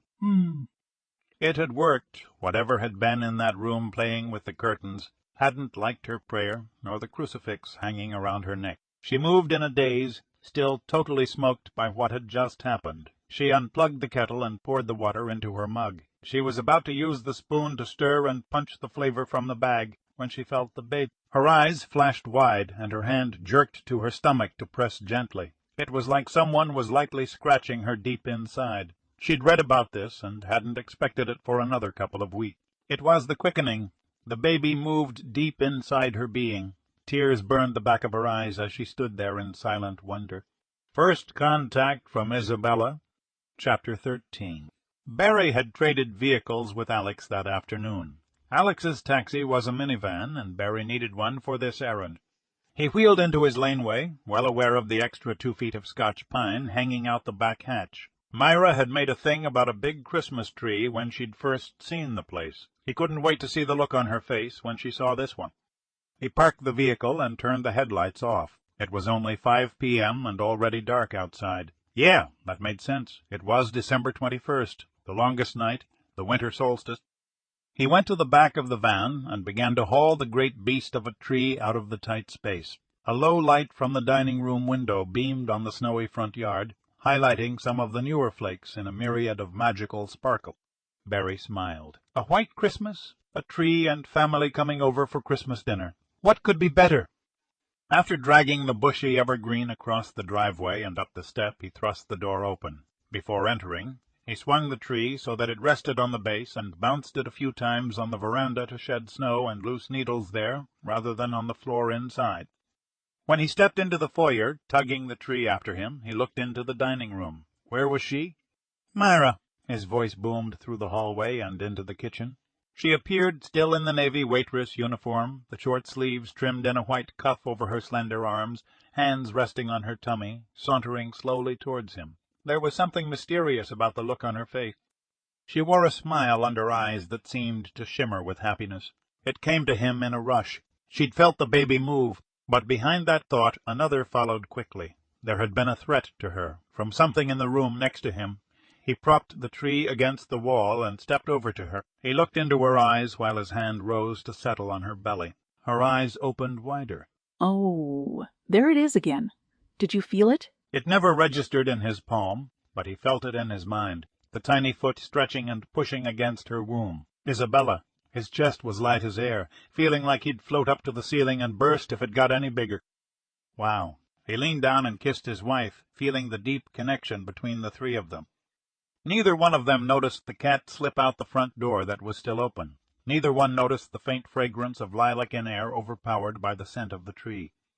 It was a lapse they'd regret later. Chapter 14. Barry's gut clenched tight. The pizza he'd had sat like a lump of lead when he opened the spare bedroom door. The last time he'd been in that room had been spooky as hell, and he and Myra had a terrible fight, so no good memories of going in there again. But there was no choice. They needed the Christmas decorations that were stored in that room. He stepped inside, and immediately the hair on his forearms spiked high and tingled. The room was only partially furnished, and it was Stella's stuff. An oak dresser with an antique pitted mirror mounted on hinges, and a single bed. Barry had stacked many cardboard boxes filled with seasonal items and other things they didn't need immediately along the wall. His shoulders shuddered in the chilly air as he looked around for the box of decorations. It was in the corner, the outside clearly labeled in Myra's handwriting. He strode over and picked it up from the floor, carrying it quickly in his arms past the bureau. An old woman's face, its skin gnarled and twisted, flitted on the mirror in the edge of his vision. He jerked to a stop and turned his head to look at it full on. The only face that was there now was his own. His heart beat faster, and his gaze flickered to the room behind him, reflected in the glass. The bed was to his left. He gasped, seeing an area to press in the quilted comforter, like someone was sitting down on it. Whoever had been in the mirror before was now behind him, watching him from the center of the bed. He could feel a disturbed rage emanate from that spot on the bed like a stench. How dare he enter her space? He took a deep breath and turned around slowly, facing the bed. A shimmering outline of a woman faced him. This wasn't the same figure from the first time, though. Whereas Evelyn was a delicate and ethereal, this being was coarse and earthy. Where her eyes should be were two black holes, and her face was rife with scars from past diseases. Her hair hung in a loose gray tangle far down past her shoulders. She grinned at him with blackened, stained teeth as a hand with cracked yellow nails reached out to him. A scent of rot infused the room. Yup, sure as shit. This wasn't Evelyn. He stepped back, the lower part of his back bumping into the edge of the bureau. The thought of her hand touching him filled him with dread. She shouldn't be there. She belonged in another dimension, one that he wanted no part of, not until it was his time. It wasn't natural that she would be there. Anger rose like bile in the back of his throat. This was his home. Stella had left it to him, and no ghost or spooky antics were going to drive him and Myra away. They weren't flesh and blood. They couldn't hurt him, only scare the crap out of him. He'd had enough of the pranks and scare tactics. You have no place in this world. Go back to wherever you came from. His voice was stronger and louder than he'd thought possible, considering how dry his mouth had become.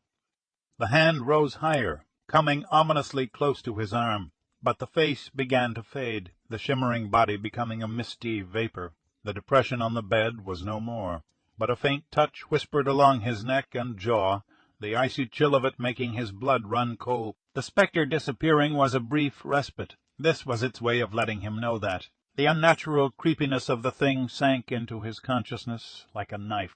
His jaw clenched, and he strode out of the room, banging the door behind him. Barry, is everything okay up there? Myra's voice called from the stairwell. Before he had a chance to answer, she spoke again. Is Leah up there?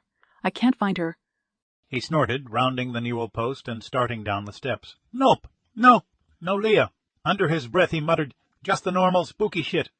The tree stood in the corner of the living room closest to the hallway. It wasn't ideal. They both would have preferred that it be in the dining room, but that was out of the question with the family coming over for the big feast at Christmas. They'd need all the space they could get in that room. He carried the box to the floor in front of the tree and set it down. Maybe the cat's hiding. The humongous tree and the smell of it may have put her off. Cats don't like changes in their space. Myra folded her arms over her chest, stepping into the room. I'm glad it's in this corner of the room, far from the fireplace. You know, that thing started up all on its own earlier, and the curtain lifted.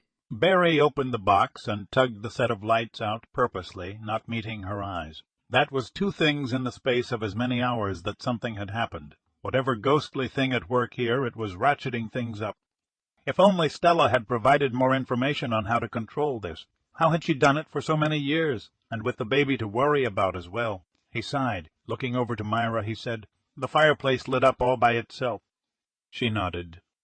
And then the curtain started flapping like a flag in a thunderstorm. Holy shit. Myra grinned. Well, holy something or another. I said a prayer, and it stopped.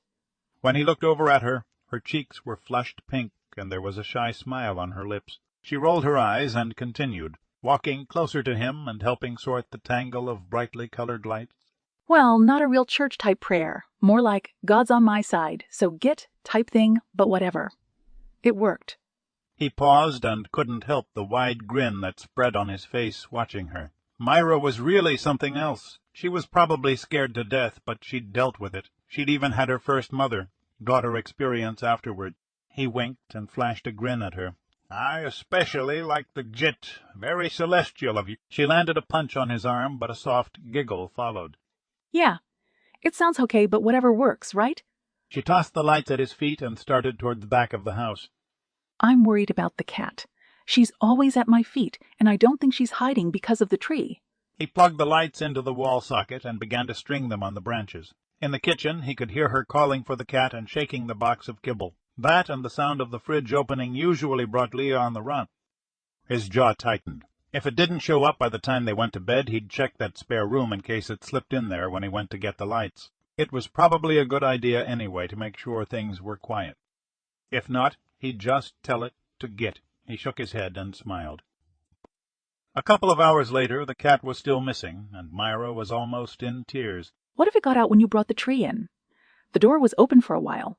They were on their way up the stairs for the night, but she double-backed and unlocked the front door. A whoosh of cold air poured in the front doorway when she stood there calling, Leah, here kitty kitty. Barry went back down the few steps and joined her at the door, putting his arm over her shoulder. Look, the cat first showed up from down in the cellar. Maybe it found a way in and it's down there again. He shook his head and sighed. I should have thought of that earlier. He closed the door and nudged her towards the stairs. You go up to bed. I'll check the cellar. She smiled feebly and then turned, taking the stairs slowly. He could tell by her body language that she wasn't too assured that he'd ever find Leah. Actually, he didn't have a good feeling about it either, but he had to try, at least go through the motion. The cat could have run to the street and been hit by a car for all he knew, but he'd check the cellar, just in case. There was a flashlight on the counter in the kitchen that he grabbed before walking over to the cellar door. He didn't trust that place down there. It had a bad feeling about it, and the lights were as likely to go off all by themselves as not. He opened the door and flicked the light switch, lighting the center of the cellar and the rickety old stairs.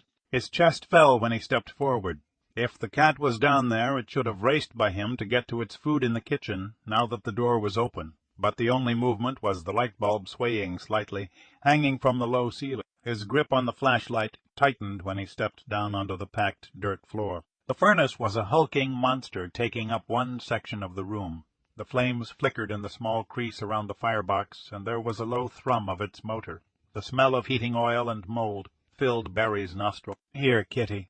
"Are you in here, Leah?" His voice was barely above a whisper, looking around the room for the sight of anything light. When he stepped closer to the center of the room, a cobweb coated his cheek. His hand rose to swipe it away. Shit! The place smelled and felt horrible, the bowels of the earth where evil churned. He shuddered. Now, why had that thought popped into his head? It was all bad enough down there without his inner voice adding fuel to the fire. He took a deep breath and pulled his shoulders higher, walking slowly to the far wall. There was a flicker of the light bulb, and then everything went black. He gasped and jerked back for a moment. After taking a deep breath, his fingers fumbled with a button on the flashlight, and a beam of light lit the far wall. Even though he'd been prepared for something weird to happen with the light in the cellar, when it happened, it still made his heart hammer in his chest. He swung his hand, aiming at the light in all the dark recesses of the room. Nothing. He'd known that cat wasn't here, but above him there was a crash and the sound of glass breaking. His eyes almost popped out onto his cheeks as he stared at the ceiling, heard another set of thumps. His heart now thudding like a jackhammer, he scrambled back to the stairs, taking them two at a time. The door at the top was closed. He hadn't heard it swing shut, and for sure he hadn't closed it. At first, the handle wouldn't budge when he tried turning it. He gripped it tighter, pulling it towards his body, trying hard to get it to turn. What the hell was up there banging around? What about Myra? He knew she hadn't made the noise. A feeling of dread filled him. The door latch made a loud click, and immediately it swung open. Again it happened on its own, even though he'd been giving it his all. A chill of foreboding skittered up his spine when he stepped out of the basement. The noise had sounded like it was coming from the living room. He hurried down the hall and stopped short in the archway. "Oh, my God! It was impossible!" He blinked a few times, and his jaw fell open. The Christmas tree was upside down.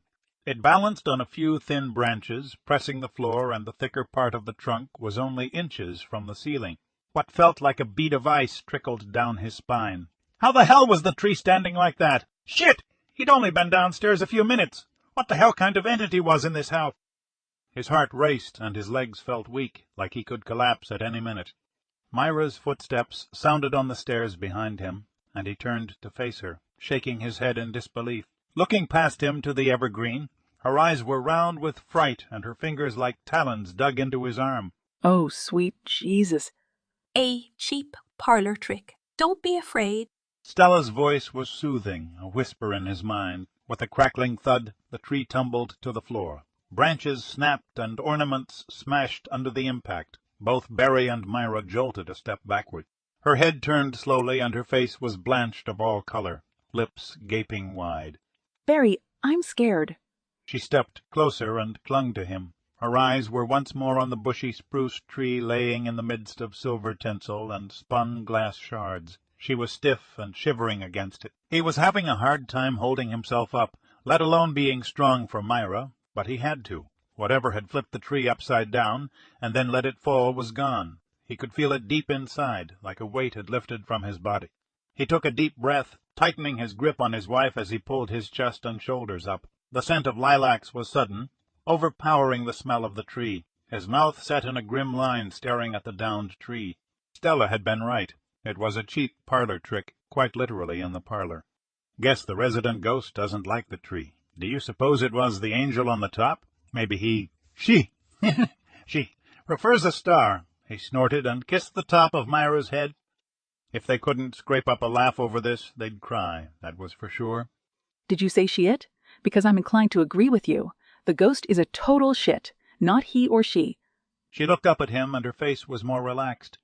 Absolutely. I can't think of a better name. He looked over at the tree, and his voice was loud when he spoke. Hey, shit, you made quite a mess with our tree. It was our first real Christmas tree, too. Thanks a lot, shithead. He began to laugh, pulling Myra along with him when he turned and walked down the hall to the kitchen. He could understand how dark humor helped surgeons and soldiers cope. The tree balancing on its tip was impossible, except that they'd both seen it. What they were dealing with was really going all out to freak them out. Myra paused and called over her shoulder to the living room. Just for that, I'm buying more angel decorations and putting them all over the tree. Angels, the creche, anything religious, just to piss you off, you shit. Barry chuckled and felt a little more at ease. Not completely there, but better now that Myra was also sharing the humor. I'll make you some chamomile tea, babe. I'm having something stronger. She laughed, and her hand drifted over her tummy. I could use a stiff drink too, but I'll settle for the tea. When they entered the kitchen, there was an envelope centered on the bare table. It was battered and torn near the one side and looked like it was ancient. Myra stepped away from him and picked it up. What's this? She flipped the cover back and pulled a document from inside. Her eyes flashed to meet Barry's puzzled look. It's some sort of record. It's hard to tell because it's really old and it's handwritten. Myra looked over at him. It wasn't here earlier. Do you think it could be Stella's? Chapter 15. Myra flopped into the chair and laid the paper on the table in front of her. Her knees were rubbery from what she'd just seen in the living room. How the hell had the Christmas tree flipped and then balanced on its tip? What kind of force was in the house that could do that? And now, finding the envelope laying there completely out of the blue. What else could happen that night? Strange was becoming the new normal. Still, she huffed a long sigh through pursed lips. Barry cracked a beer and chugged half of it, walking over to join her at the table. He pulled a chair next to hers and leaned closer to read what was written on the page. The handwriting was spidery, but legible. He read, May 16, 1992. Regarding the junction of the Frontenac and the 44th ley lines, concession 4, parcel 6, farm lot 15, is the junction of these two magnetic ley lines, a source of immense supernatural and paranormal power. Once it was a sacred meeting place for native people, but the land became property of the Crown and was deeded for farm use to early colonial settlers. In the mid-1800s or thereabouts, the current residential home was constructed. The earliest known record of paranormal activity was made by Evelyn Braithwaite, my aunt, a spinster who lived at the property and died in her 88th year. According to her testimony, malevolent forces or spirits linger at this juncture. When left unguarded, these powers escape their dimension to wreak havoc among mankind. There are a number of these powerfully charged junctions across the earth and at critical times. Throughout history, security has been breached with disastrous results. Shots fired at Fort Sumter in Charleston Bay in April 1861 were the start of the American Civil War. In January 1933, Hitler rose to power. Rwanda, April 1994. Jim Jones, November 1978, who led almost 1,000 people to commit suicide. These are but a small sampling of the breaches of the junctures. Human history is rife with examples. For this reason, it is imperative that shaman, white witch, psychic, or clairvoyant, whatever name is ascribed to such a person, that he or she assume stewardship of these sites. In the case of 26 Center Street, I, Stella Braithwaite, inherited the responsibility of stewardship from my aunt, Evelyn Braithwaite. While it is preferable that the task of suppressing entry of malevolent evil spirits be transferred to a blood heir, it is not advisable in my case.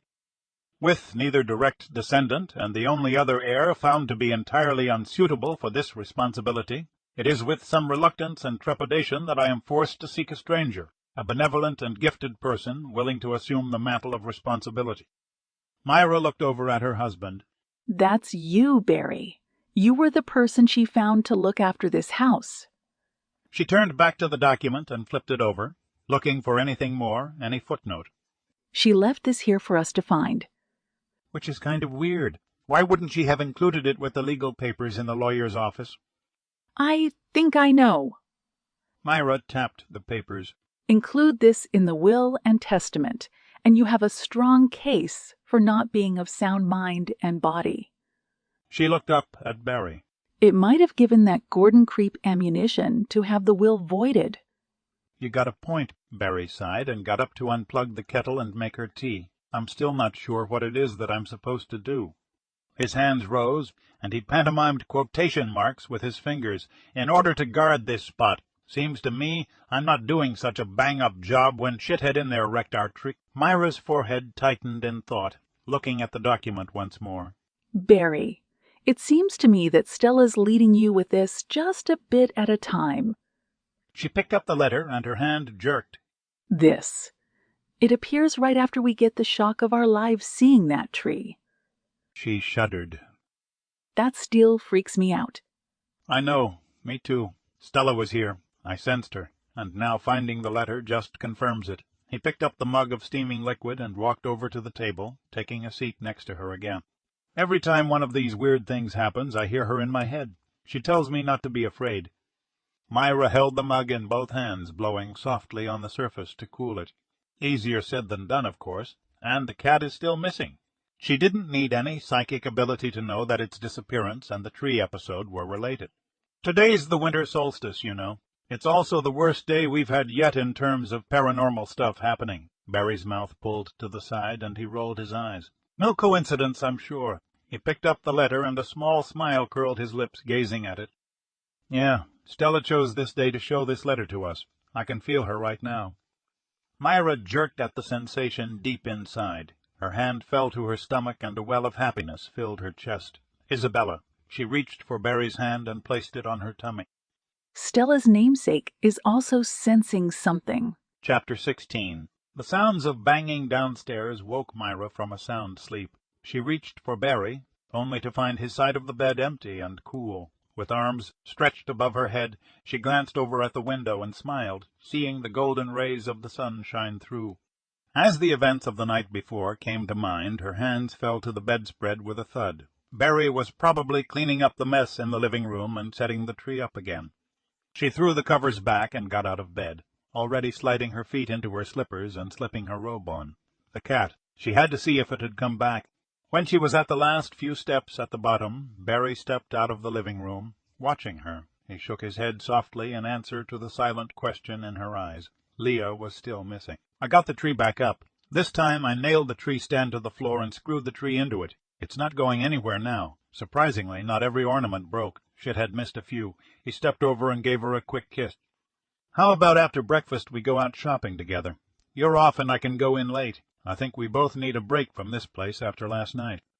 She glanced past him into the living room, where the lower branches of the tree could be seen through the archway. The floor was swept clean. It was hard to believe what had happened the night before was real and not a dream. But it had happened, along with another visit from Stella. Sure, sounds great. She tried to sound upbeat, but the cat was still a worry in the back of her mind. She walked over to the door and opened it. The front step was empty, and there was no sign of it in the laneway. At the sound farther down the front of the house, she turned to look. A couple of crows were on the ground, their wings flapping as they pecked at each other in a fight for something on the ground between them. When the one nearest moved to the side, a flash of red in the snow and a lump next to it appeared. Her heart sank like a stone, and she turned to thrust her feet into her winter boots. Myra, what the— It's Leah. I've got to see— She sprinted out the front door, waving her arms to scare the crows away. The blood-streaked fur and body of the cat lay in a mangled heap in the snow under the living-room window. Tears filled Myra's eyes, and she lowered to her knees in the snow. The cat looked like its neck was broken, its body frozen solid, and the eyes open. Poor little Leah. The cat had been her first pet. The sweet little thing had really liked her. She wiped a tear from her cheek. It didn't deserve what had happened to it. It was the house. Somehow it was responsible for Leah's death. At Barry's footsteps, she turned and watched him squat next to her. His face was tight and his brown eyes sad, watching her. I'm sorry, Myra. Why don't you go inside? I'll take care of Leah.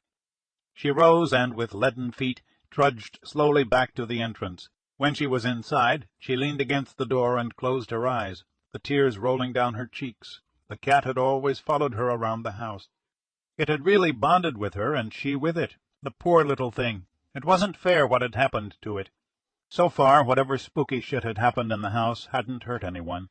But now the stakes had risen higher. She swiped the tears from her cheeks and sniffed loudly. The winter boots bounced off the wall when she kicked them off. She stomped into the living room. Her teeth ground together, and she balled her hands into fists at her sides, glaring around the room. Of course she couldn't see anything out of order, but she knew it was there. She could almost hear the soft laughter in the walls. Okay, shithead. This is war. You should never have killed my cat.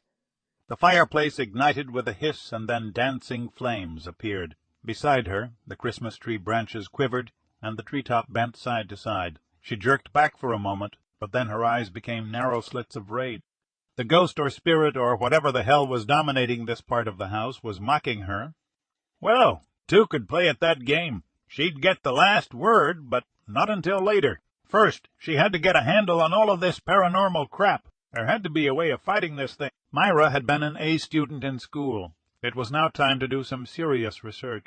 She glanced at Stella's upholstered chair as she turned to leave the room. How the hell had the old lady managed to live there for so long, keeping a lid on this horrible energy? Meanwhile, on the other side of town, Gordon had also woken up. He had a hangover. When he shuffled into the bathroom, he was glad he wore gloves last night. That stupid cat only managed to nick him a little before he snapped its damn neck. He bobbed his eyebrows in the mirror and smiled. 1 down, 2 to go. Chapter 17. Barry went to the trunk of the cab and got the heavy plastic shopping bag. Today he wouldn't be needing it to pick up odd items at the grocery store. Today it would serve as Leah's burial shroud. He sighed, and his feet crunched the hard-packed snow, walking back to the house to get the cat. He felt bad bundling the cat up so unceremoniously, but hell, what could he do? If the ground wasn't frozen, he would have buried it next to the pond in the backyard. Myra was so upset there was no way he'd go into details of how he'd dispose of the cat's body. It was stiff as a board when he slipped it into the bag. He walked back to the cab and set it in the trunk, closing the lid softly afterward. When he got back inside the house, Myra was in the kitchen making breakfast. She stood at the counter with her back to him when he entered. He walked over and put his arms around her, pulling her gently into his body. "Are you okay, sweetie?" She turned, and he could tell by the set of her jaw, her chin held high, that she was pissed. His eyes met hers, and a wave of relief flooded through his gut. Anger was better than feeling the sorrow of the cat's death, right? Watching her cry would have torn his heart out. Okay. Hardly, but I will be. Her hands drifted up from his waist to the middle of his back, and he could feel her fingertips press firmly. We need to know more about what we're dealing with, Barry. She sighed. I really wish that Stella had enlightened you.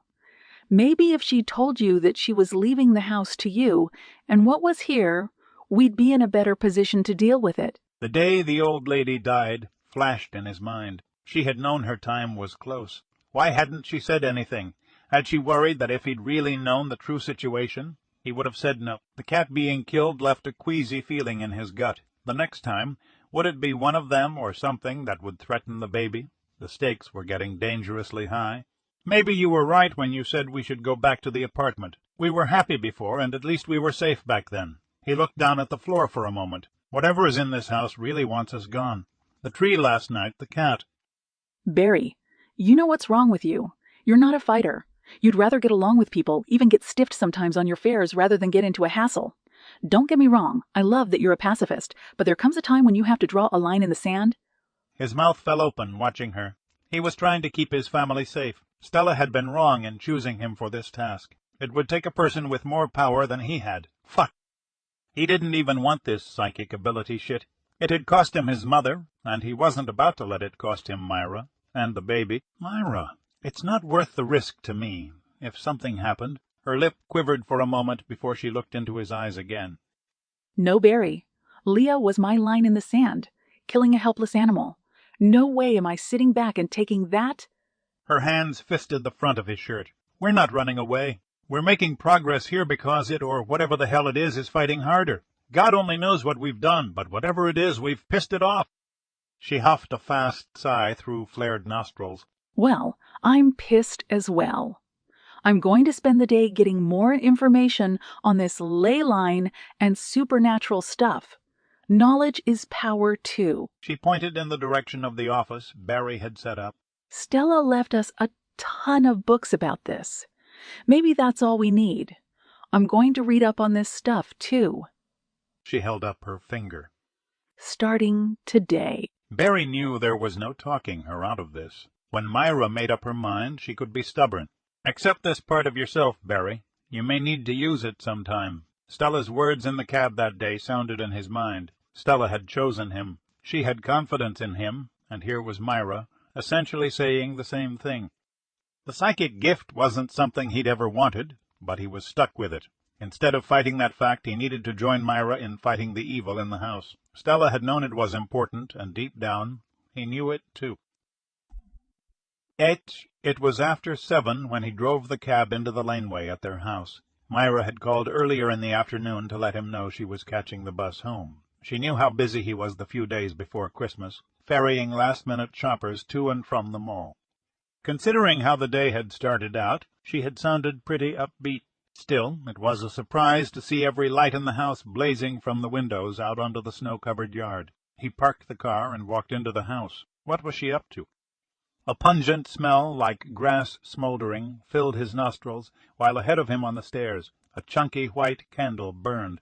Myra. He hung his coat on the hook and stepped from the foyer, peeking into the living room. The tree was still upright, and she'd hung angel decorations all over it. The small creche they'd bought was set up near the fireplace.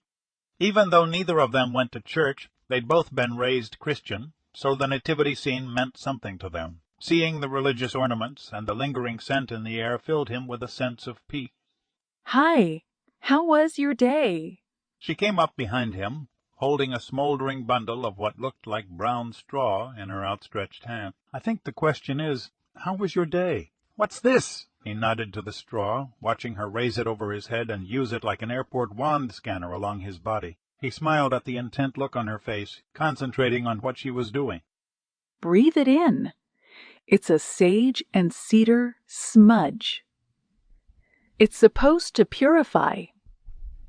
I've done the house, and now I'm doing you. Same with the white candle and holy water. He finished her scan and leaned in to kiss his lips lightly. So this will get rid of Shithead, or at least keep him out of this part of the house. The cellar was something else altogether. It wasn't like they went down there very much anyway. She shook her head. We're not supposed to communicate with it. It's okay to command it to leave, but that's all we get to say to it. Her eyes narrowed, watching him. Can you feel it? I mean, I've been through the upstairs and down here with the smudge, holy water, and candle. It feels better to me, but I'm not the sensitive psychic one here. Myra hadn't mentioned going down to the basement, thank goodness. The very last place he ever wanted her to go alone was in that creepy hole. No, he'd find out what she'd done up in the main part of the house and replicate it in the cellar, all on his own. After taking a deep breath and walking around the living room slowly, he turned to face her. Actually, I think it feels lighter. I always felt depressed and had a harder time catching my breath in here. The air was kind of thick and soupy. It's better now. Well, I really gave it a triple whammy in here and in the 2 rooms upstairs. She grinned and reached for his hand. Come on. I made some tea and there's lasagna in the oven. From John's Deli, he asked. Where else? She had introduced him to the joys of the pasta dishes from that store the first year they started going out. He had stopped trying to improve on the perfection of that dish. He let her lead him through the hallway and into the kitchen. All the while he was looking around and opening his senses to anything weird. It was the first time he'd felt that they were alone, nothing watching them. I went through all the books Stella left us, looking for information about these ley lines. Oh, yeah. Find out anything new? Well, the first thing is that what you had inferred from that book you read is absolutely correct. The correlation between the events you talked about and the ones Stella mentioned in her document, those events and disruptions of the lines are pretty closely tied together. So there's more than the ones she had drawn on the globe? Yeah. Lots more. These electromagnetic ley lines connect energy hotspots on the Earth's surface. You can think of the energy hotspots as chakras of the Earth, kind of like the chakras of the body that Eastern mysticism talks about. It's a little strange, but if you think of the planet as a person, a being in its own right, this stuff makes sense. She watched him take a seat at the table. Oh, yeah, I've heard of that perspective, the Gaia hypothesis. He waved a hand in the air. When I read it, it sounded too New Age. High for my taste. He put his hand on top of the table. But now, I ain't so sure, doll. Myra snorted. If the government can tell us that General Motors is a person, why can't the Earth be one? A person. You're saying the Earth has a personality? Shuh. Don't get too into it. If that's the case, it doesn't mean we have the ability to understand it. She shrugged. You know, we wouldn't expect an ant to understand us, right? So how could we understand Mother Earth? Barry looked around the room. Oh, sage and sweet grass, candles and holy water. He grinned at her. You're turning into a hippie. I couldn't care less. Whatever it takes to beat shithead. Tears filled her eyes. It's weird, Barry, but I really loved Leah. Coming home from work, knowing she was here, it made my day. I don't know. She looked away. I didn't understand that connection people had with their pets till now. He took her hand in his. Hey, something popped into my head. Maybe that's the way a Mother Earth feels towards us. She snickered. Now who's the hippie? Shit. Oh, well, let's tie-dye some T-shirts. Even though the living room had felt cleaner, it would have been wishful thinking to suppose that everything was gone. There was still the cellar to deal with, but watching Myra, it was hard not to get caught up in the boost of her positive energy. Before Barry looked down at the book she'd left open on the table, his peripheral vision had caught a few small sparks surrounding her head, floating in a wave of gold. The peace and happiness that she'd worked hard to bring to the house that day had infused her soul as well. Whoa, he said softly. What? You ain't gonna believe this, honey, but I'm starting to see auras now. He turned his head from her. Just out of the corner of my eye, I can see yours. It's really pretty. They sat silently for a moment. I'm envious, Barry, she said with a smile. After another moment, she continued on with her status report. I've poured lines of sea salt on all the doorways upstairs and on this level. It's supposed to cleanse the area. Entities despise being near it. Standing up, Myra slipped padded mitts on and opened the oven door to take the lasagna out and place it on top of the stove. Barry grinned, feeling wonder, watching the matter-of-fact way she was handling all of this. It was like she was outlining a regimen of spring cleaning instead of getting rid of the forces that had killed the cat. I'm glad you left the basement and attic till I came home. I'll do those rooms. She spun around and placed her hands on her hips, instructing him. It's important that you are calm and don't feel any fear. These things feed on our fear and become more powerful. And you need to invoke a higher power, too. Wow, you've really been busy reading up on this stuff. You've got the ritual part down pat. Holy water, candles, salt, and burning sage. His eyebrows lifted, and he exhaled slowly. I'm not sure about the religion stuff, but I'll do the rest. She walked over to him and put her hand on his shoulder, looking down into his eye. We'll do it together. We both know that the north side of the house is the most affected by whatever is trying to sneak out. The ley line is the most concentrated there. She shook her head and leaned closer, lowering her voice to a whisper. It's evil, Barry. Stella's note said as much, and from what I read today, we need the help of a higher power, be it God, Jesus, the Creator, Jiminy Cricket, or whatever, a power of goodness and light to combat the dark. A shudder skittered down his spine as her words drifted into his ear. She was right, but there was no way he wanted to endanger her or the baby. He sighed, already not liking what he was about to say. What about getting a priest in to help me? I don't want you to get more involved. You've already done enough. Maybe a blessing. Myra smiled and put both hands on his shoulder, looking into his eyes. I'm way ahead of you, Barry. Sometimes I think I'm the one with the EESP. I knew you wouldn't want me to help. So I went to St. Mary's and spoke with a priest. Oh, really? Yes, and in fact, he says he knows you. Do you remember Philip Walsh? Of course he remembered Philip Walsh. He was one of the kids who was involved with that beating he had gotten as a kid. Yeah, I know him.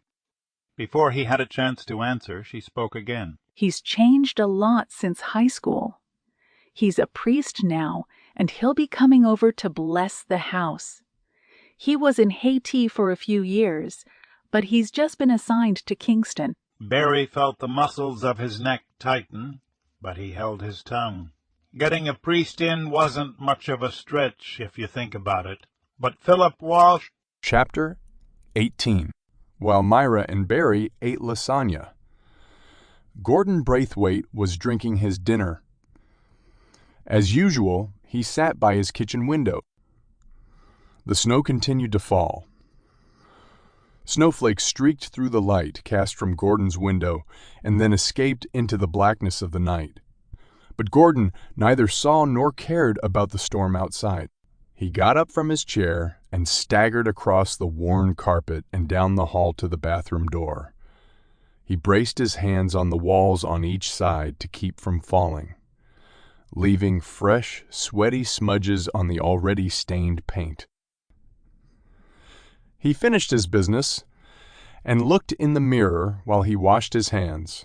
Narrow, angry gray eyes stared back at him above a road map of broken veins in his pasty cheeks. All afternoon, the rum and coke he'd been drinking acted like lighter fluid, stoking the raw ember of anger brighter and brighter. A rumbling plume of alcohol belched out of loose lips before he turned away and stumbled back to his perch near the window. It was almost a month since the funeral, and he was still stuck in the scuzzy townhouse, while the cabbie and his bitch lived in the grand home that should have been his. Blood's thicker than water, and blood will always tell. Right? He tried to do it legit.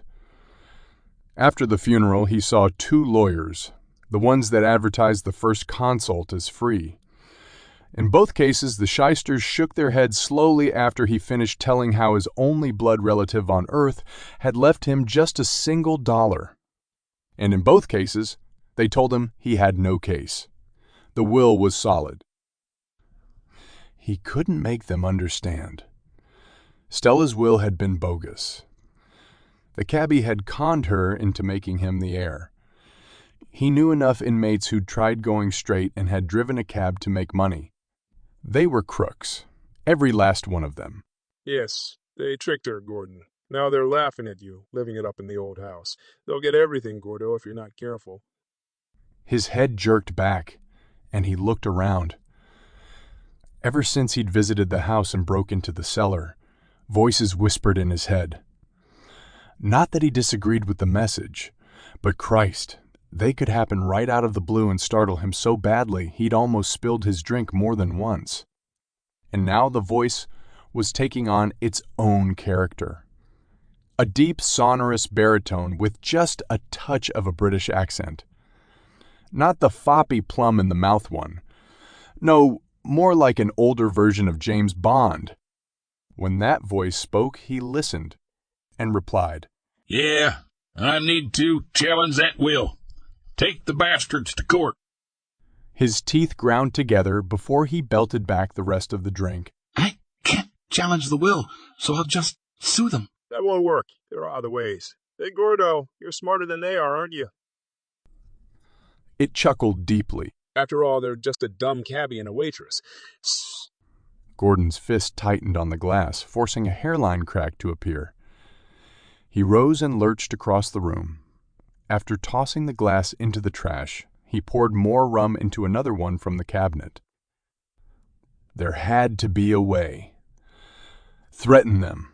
Scare them. Bribery was out. He had no money. He wandered back to the window and sat down once more. The weak link. Look for their weakest point and strike hard. He nodded at the sage wisdom that whispered in his mind. The woman. She was the weak link. His eyes widened, and he sat back in the chair. She was pregnant. He'd be getting 2 for the price of 1 if he could threaten her life. That cabbie would sign over the deed to the house pretty fast if his wife's life was at stake. Kill them. Make it look like a murder-suicide. Gordon chuckled and took a long swallow of his drink. Yeah, he'd make it look like the bastard was overcome with guilt that he'd played Stella and got everything from her. He'd relented and done the right thing, signed everything over to the rightful heir, Gordon. Immediately after, he killed his wife and then himself. It would all fall into place for the cops when they found the will, and the deed signed over. It was just a matter of choosing the right time. just as his days of living in a dumpy townhouse, working with low-life scum, were numbered. So were those of the cabbie and his wife. Picking up weren't good. But this wasn't about Barry. It was about Myra and the baby, keeping everyone safe going through this ritual. He huffed a sigh and led the way over to the steps. As they climbed to the veranda and Barry unlocked the door, Phil said, Myra said you need the house blessed. She seemed pretty upset, rambling on about evil spirits. He looked sharply at Barry. A house blessing is pretty common, but the church's position on demons and entities. Philip blew out a rush of air through pursed lips. Let's just say that we, the church, we maintain a healthy skepticism on that. This isn't the Middle Ages. The Exorcist was a sensationalist movie, and that's all it was. Barry turned to Philip after unlocking the front door with a sardonic smile. He was going to enjoy watching this phony, condescending prig experience in the house. For the first time, Chapter 20. At the chirp of her phone, Myra fished it from her bag. Barry's name flashed on the screen. Hi. How'd it go today? She turned slightly in her seat, facing the window rather than the teenage boy who had taken the empty spot next to her on the bus. Not good. I'm at the hospital. Her heart leapt to her mouth. What? Are you okay? Oh, God! She could picture him broken up in a hospital bed with tubes coming out of him everywhere. I'm fine. It's Phil. Are you still at work, Myra? The fast clip of his words put her senses on high alert. No. I'm heading home on the bus. What's wrong? What happened to Phil? He hurt his hand. There was a pause, and his sigh drifted through the phone. Actually, he's probably going to lose it. I don't want you to go in the house alone, Myra. Whatever was in there is back again. It was stronger today than I've ever seen it. What? The image of Leah's carcass at the house and the upside-down tree flashed through her mind. Shit! It was supposed to be gone. All the books and websites had said that the cleansing and the priest would do the trick. And Philip, losing his hand? Oh, my God, it couldn't be true. Barry, what happened? Again he sighed. I'm not sure. Seeing him brought back all the old memories, the anger. And you said he was in Haiti. I've heard stories. Witchcraft, voodoo. Shit, maybe he wasn't the right guy to call. What the hell are you talking about? He sighed again. When he got here, he was pretty skeptical and really sanctimonious. I sort of felt myself rooting for the entity to teach him a lesson. What? Myra, it was just a thought in the back of my mind. And afterwards, when I grabbed him to pull him out of there, I laid the touch on him. Jesus, we have no idea the kind of shit he probably got into down there in Haiti. Knowing him, he might have come back home so he couldn't get arrested. A leopard doesn't change its spots. They were both silent on the phone for a few beats. Finally, Myra spoke. So each of you approached the thing with a sullied heart. Barry's voice was a whisper. Yes. Barry, come home. We'll get this right. I can't. I got a lot of questions to answer. The cops are here. I was going to just dump him at the entrance to the emergency room, but a nurse saw me. I came up with a story that I found him at the house like this when I got there. What the hell is Phil going to say about that? Nothing. His brain must have short-circuited or something. He doesn't remember a thing about today. Oh. She paused, and her eyes narrowed. I'll meet you at home. Are you crazy? Stay on the bus. Go out to the Rose and Crown and grab a coffee. I'll meet you there. She sat up straighter, and her knuckles were ivory, gripping the phone. No, Barry. I'm almost there, and I'm going home. I'll do the smudge again, light the candles, the holy water, the whole 9 yards. It worked last night, and by hell, it will work again. She yanked on the bus cord above the window, signaling that she was getting off at the next stop. No, Myra. Listen to me. She clicked the phone off. She got to her feet and waited next to the door, holding the overhead bar until the bus came to a stop. Her knees were almost knocking together, but she ignored the fear.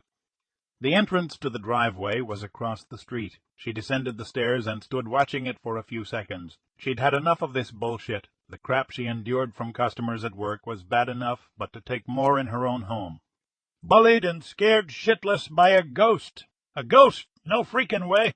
Her chin rose high, and she squared her shoulders, marching across the street to the driveway. The limestone house was deceptively charming, rising from the pristine banks of snow to the gingerbread trim under the gabled roof. From the outside it could grace the cover of a Courier and Ives' Christmas card, a perfect symbol of home and happiness. Yet inside a malignant cancer had seeped through the very earth it sat on, feeding on fear, growing stronger every day.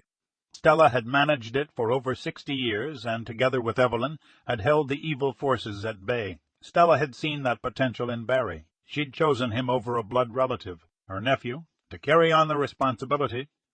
If it was just a matter of a haunting, then she and Barry would probably leave. They could get by without the house or the money. But there was more at stake here than just the two of them, if what Stella had written was true. The headlines in the newspapers were scary enough without the threat of another Hitler or Mussolini being unleashed. The most powerful country in the world, the USA, was on the brink of a presidential election. In Europe, the threat of the U breaking up loomed large. Russia was flexing its muscle in a way reminiscent of the Cold War, something it hadn't done in years and years and years. The world was in a state of flux, and this thing, this evil entity, was doing its best to escape the confines where Stella had kept it. She shook her head, but kept walking up the lane. It seemed crazy that she and Barry, a cab driver and a waitress, could be involved with this, could be instrumental in maintaining order and peace in the world. But hadn't that been true throughout history? Rosa Parks refusing to go to the back of the bus in the 50s, her one stand of courage, set the wheels in motion for an African-American president to be elected. She remembered watching CNN that night and how so many correspondents of color had been thrilled. And Candy Lightner, she'd actually changed drunk driving law. Nope, individuals can and do make a difference. She didn't ask for this, but she wasn't going to back down. Absently, her hand rubbed her womb as she thought of Isabella.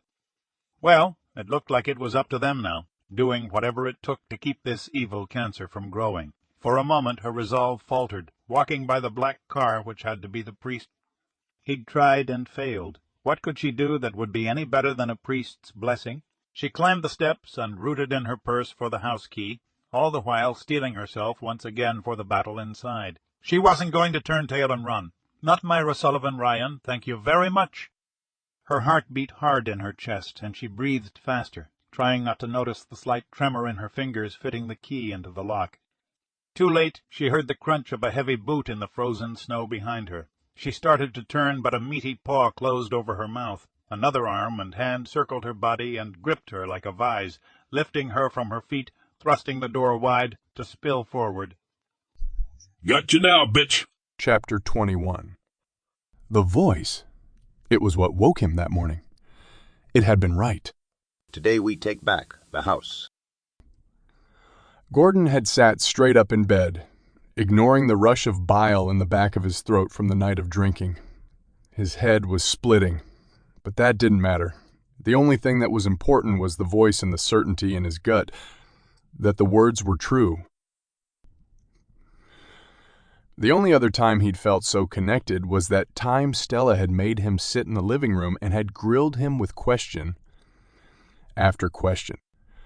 He'd just been getting comfortable sitting in the chair by the fire, looking around and feeling good, confident that it would all be his when, out of the blue, she'd thrown him out without warning. The voices had been whispering to him that day as well, telling him he belonged there. It was his home.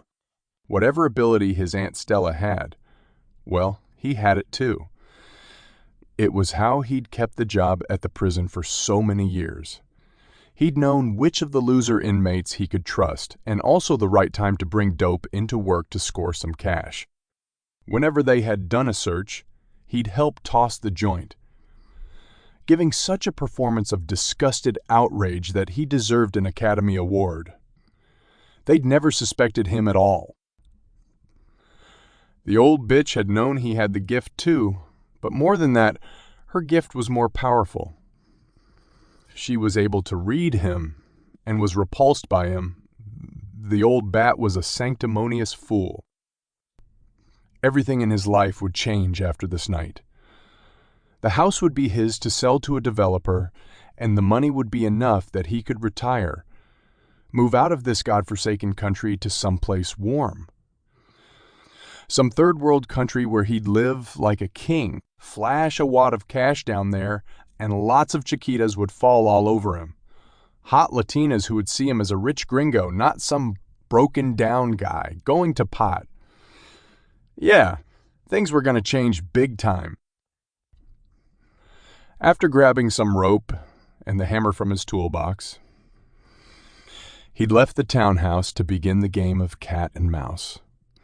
He'd parked the car just down the street from the driveway and sat waiting and watching. When the black sedan drove into the driveway, he knew in his gut that it was a priest driving it. And the cabbie's taxi wasn't far behind. The stupid cabbie, too intent to even notice, old Gordo hunched over the steering wheel, watching it all. And what he didn't see, the voice whispered in his head, filling in the details. Even from 100 yards away, he'd felt the violence and rage in the upstairs bedroom when the priest had entered the house. It was all he could do to stay in the car and not race over to the house to kill them both. But the voice commanded him to stay where he was. When the taxi came hurtling out onto the street, the cabbie's face white as a sheet behind the wheel, he knew he'd been right to listen. No sooner had the cab disappeared from sight when he got his next directive. He had gotten out of the car and walked over to the house, hiding in the low, bushy branches of the evergreen at the side of the house, just the way he'd done that night. How long ago had that been? His mind strained trying to remember it. No matter. It was like a mirage when the cabbie's wife had come storming down the laneway, her breath pluming in front of her face like some kind of she-dragon, a fire-breathing monster. It was comical seeing all 5'2" of her stomping along the hard-packed snow. She was nothing compared to him in size and intelligence. He was going to enjoy crushing her. He moved quickly and silently, the voice in his head prodding him on.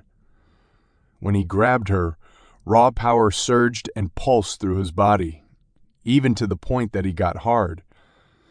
That hadn't happened in a long, long time. He'd almost forgotten the thrill of it. Got you now, bitch. He gripped her tight, pressing into her body with his own as they lurched as one into the front hallway. He looked around at the archways, the staircase, the high ceilings. It was exactly as he remembered. The trip down memory lane was short-lived with the bitch's legs kicking at him, her talons raking the flesh of his hand. Fuck! He pushed her to the floor. She looked up at him with wild blue eyes, her lips pulled back in a snarl. The bottom few buttons of the coat had popped open. The dark skirt tangled high on her thighs, and her legs scrambled, trying to get away from him. For a moment, the urge to kick the living shit out of her competed with arousal, to tear her dress higher and... Not here. Not yet. His fingers splayed, blood dripping from the rips her nails made in his hand, and he jerked back. The roar of the voice filled his head and the whole house. Even the bitch flinched at the sound. She scrambled to her feet, screaming, "Get out of my house! Leave me alone or I swear! I swear!" Shut up! This is my house, not yours. You and your loser husband tricked the old bag. He stepped closer, batting her back down with his forearm. The bitch skittered backwards from the blow, and she began to fumble for the newel post of the stair. Her eyes narrowed and spittle flew from her mouth when she yelled, "You? You're the nephew?" His fingers balled into a fist, and he struck the side of her face, knocking her head against the carved wooden post. A stream of blood began to flow from her nose, and he raised his fist once more. Stop! His arm froze mid-air, unable to move up or down. A jagged pain shot through his head like a buzzsaw.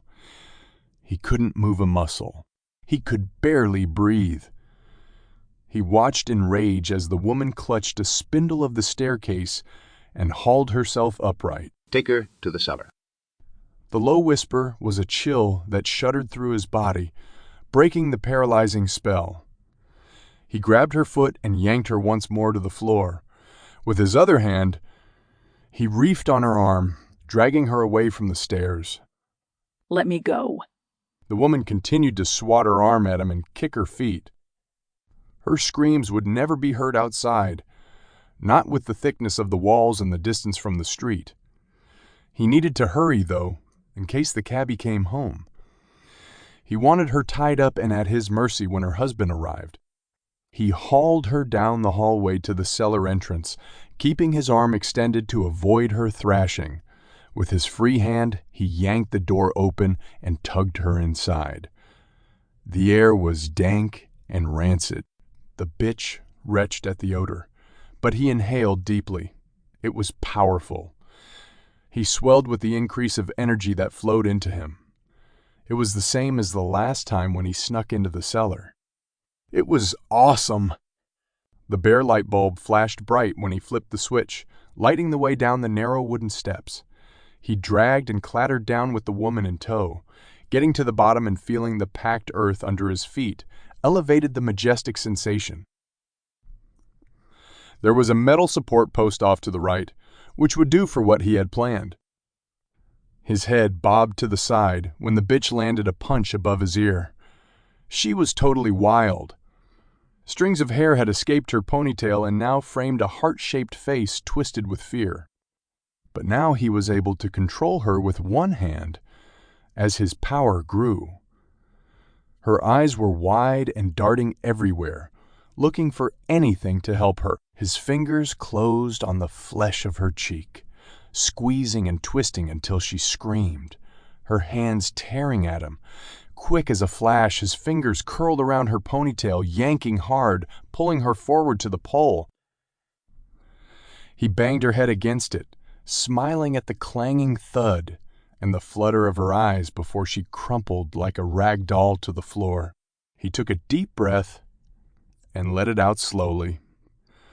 She was out cold. Tying her hands and feet to the pole would be easy as pie. He took the rope from his overcoat pocket and began with her feet, yanking off her boots and looping the nylon around her ankles.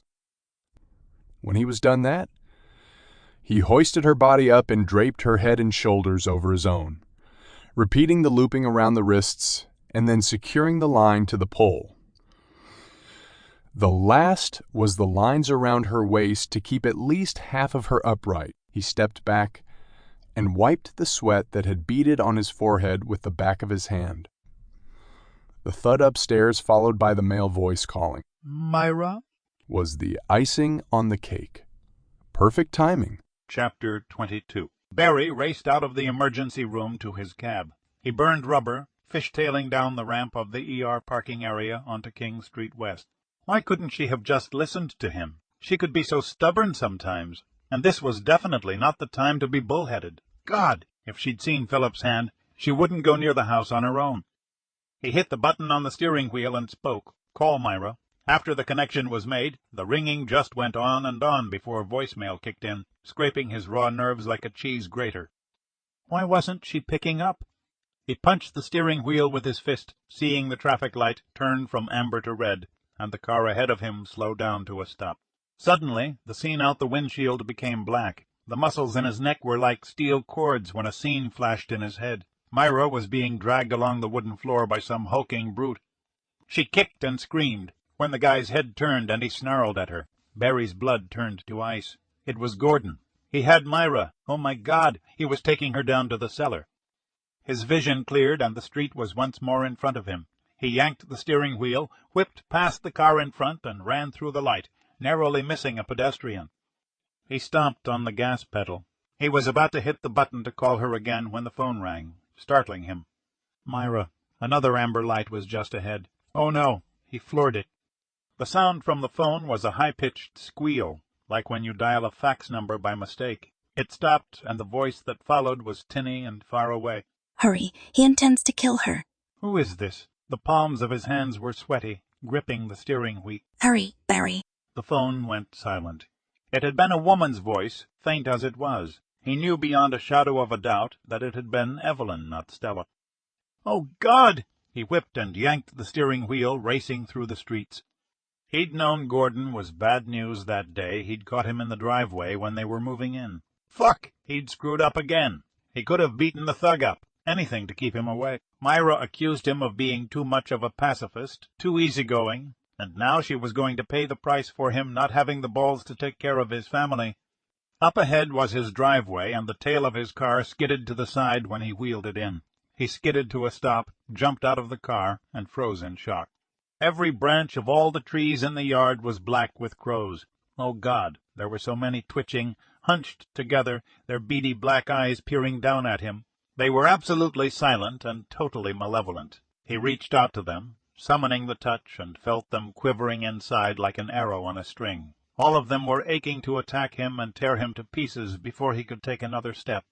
But someone was keeping them at bay. The evil in this house was growing. He knew why. Gordon was here, his treacherous greed feeding it, along with Myra's terror. Barry sprinted over to the front of the house. Gordon wanted the house, the money.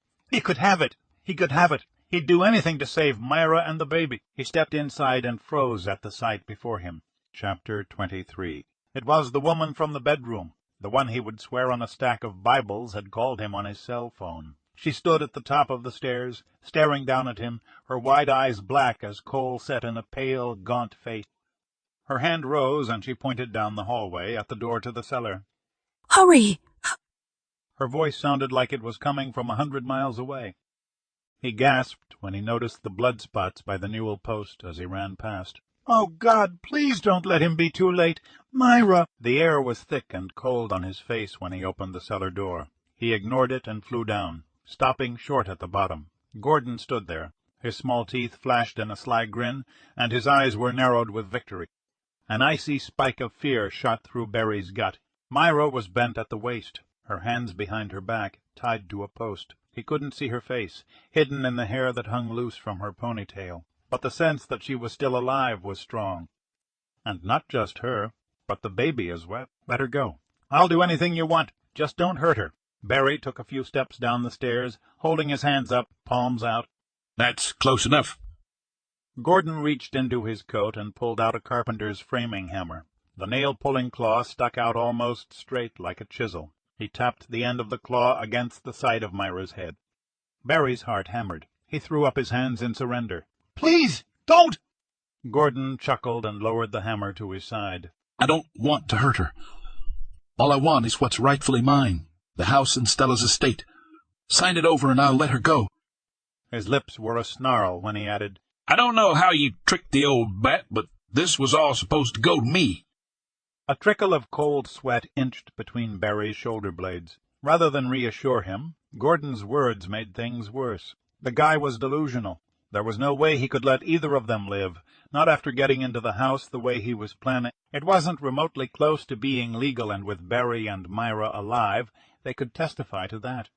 If they had a chance at all, he'd have to play along, buy time until he could overpower him. Sure, it's yours, Gordon. We'll gladly walk away. Just don't hurt her. Barry inched forward another step, still keeping his hands high where Gordon could see them. Gordon flashed a quick smile, and fast as a cat twisted and swung the hammer. The head of the hammer swatted into Myra's tied hands with a sickening thwack. Myra's scream went straight to his heart. She screamed again, and Barry leapt forward. I told you to stay put. Gordon once more raised the hammer over Myra's head. Next time I'll use the claw side. Barry stopped, almost falling over. Shit! This guy was dangerous and fast. Barry's breath was a quick pant, his heart racing hard. Sorry, what do you want me to do? Do you have the paper? I'll sign.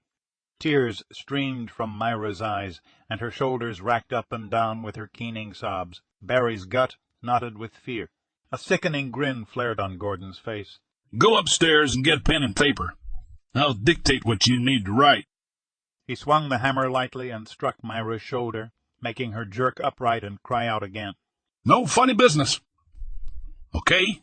If you try to trick me, the next blow will be in her eye. Got it? No, I promise. No tricks. Please, just let us go. I'll be right back. Barry spun around and raced up the steps and into the hallway. Once that so-called will was written, Gordon would kill them. There had to be something he could use to distract the man long enough to jump him and get the hammer away. His gaze flickered over the kitchen table, the counter, washer, and dryer, as he strode through the room on his way to the library and desk. There was nothing that the thug wouldn't spot right away. He had to get Myra away from him. If Gordon killed them before the will was signed, then he'd never get the house. It would go to their estate. He probably knew that. Barry's eyes narrowed, and he grabbed a pen and paper. The will was the only bargaining chip he had, and he had to make it count. The chances were slim, but better than none at all. As he walked back through the kitchen, he noticed the bag of coarse sea salt that Myra had left there when she cleansed the house the day before. Had it just been yesterday? He slipped the salt into his jacket pocket and was about to step through the doorway to the cellar when movement at the end of the hall caught his eye. It was the woman again. She was floating above the floor, slowly coming closer and closer. Her hand rose, and she pressed a translucent finger across her lips, signaling for him to stay silent. For just a moment he felt a glimmer of hope that he had an ally, that she'd help him beat the monster downstairs holding his wife hostage.